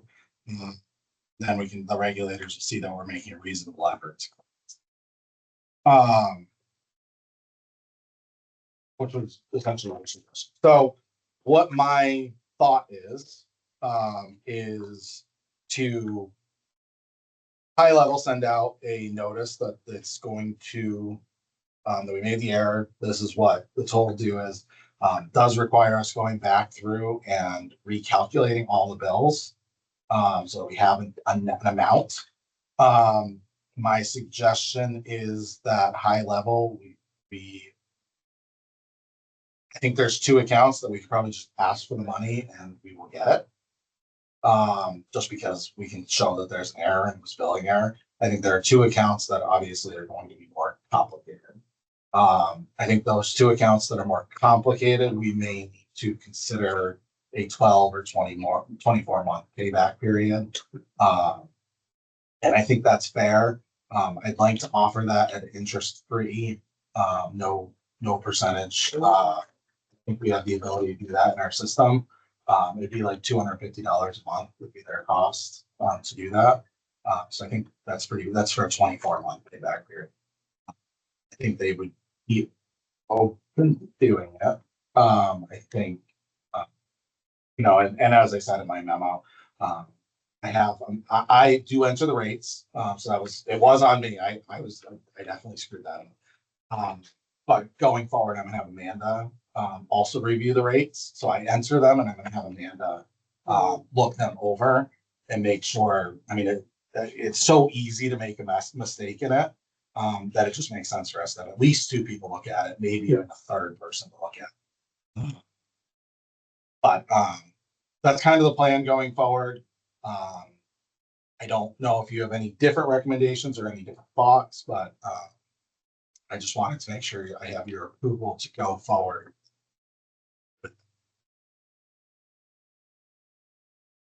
I think that sounds like a good plan.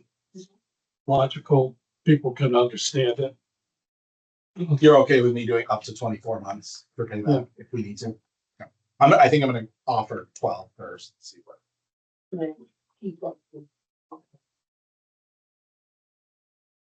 Unfortunately, this is why they got in the position they did in the first place. My understanding is that demand wasn't billed at all for a couple months or years or something. And that's how this is according to those two accounts. But that's how they got behind. They owed about 100,000 because of that. So I'm a little like, it kind of sucks because it's the same thing happening all over again. Luckily, lower dollar. Yeah. But So,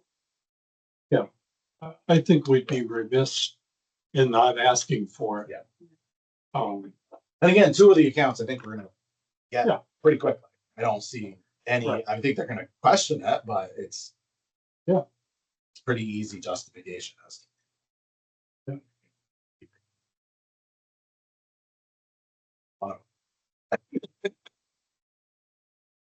we're gonna sing it on our other bill, aren't we? Yeah.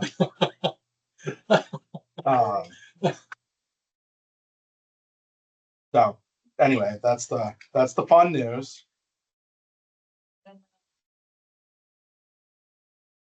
Yeah, so that's to discuss the dental conversation. We just need to officially approve that. I don't know if there does because you guys aren't aware of it. So we do need an executive session.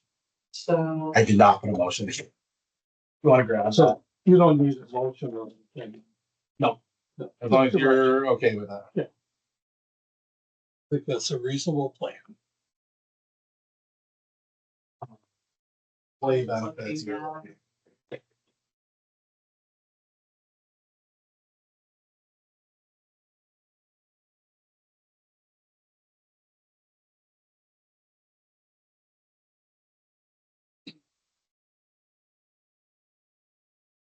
This is why I just read.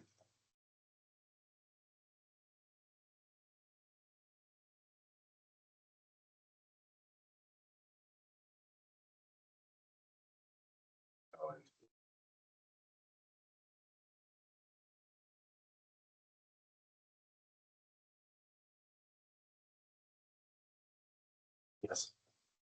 Actually, one be a separate section. I'll just make the motion, right? Yeah. Make a motion that we go into executive session. According to 1 VSA 3, section 313. I'm sorry. The appointment of employment or evaluation of a public officer or employee provided that the public body shall make a final decision to hire or appoint public officer or employee in an open meeting and shall explain the reasons for its final decision during the open meeting.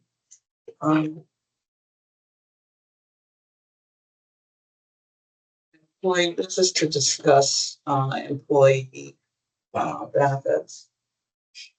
Second, Entered into executive session at 8:26.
Oh, smokes past 9. Alright. I was watching the pull up. Time flies. Kenny's still here. So Nothing, never mind. I'm not gonna call it out. we need to make a motion.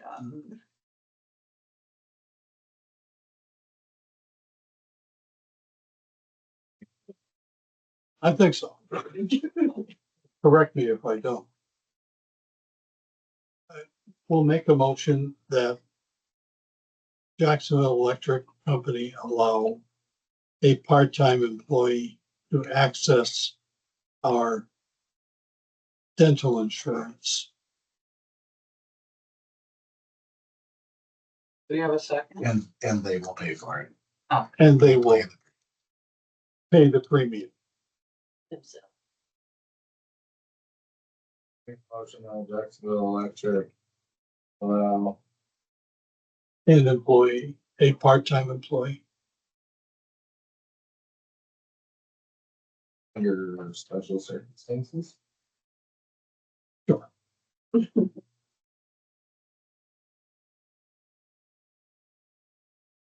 I second it. I'm still writing down. I'm sorry, you were verbiage. right fast, you know?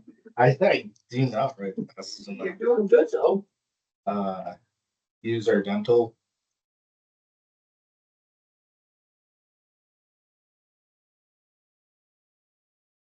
It's our dental benefits.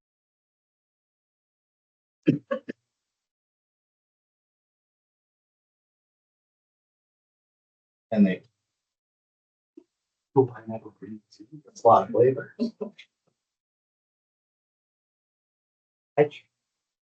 Make a motion that Jacksonville Electric allow part-time employee under special circumstances use their dental insurance and they pay.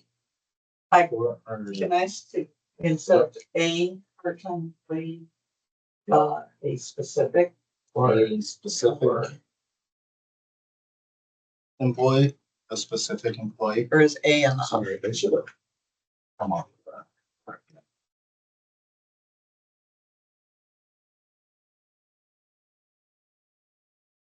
Well, when you One. take, One. it kind of narrows down. Right. Okay, Okay.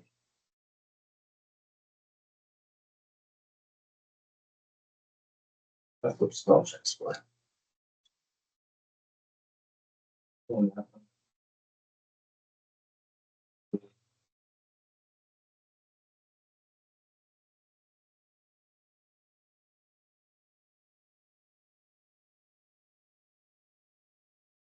Yeah.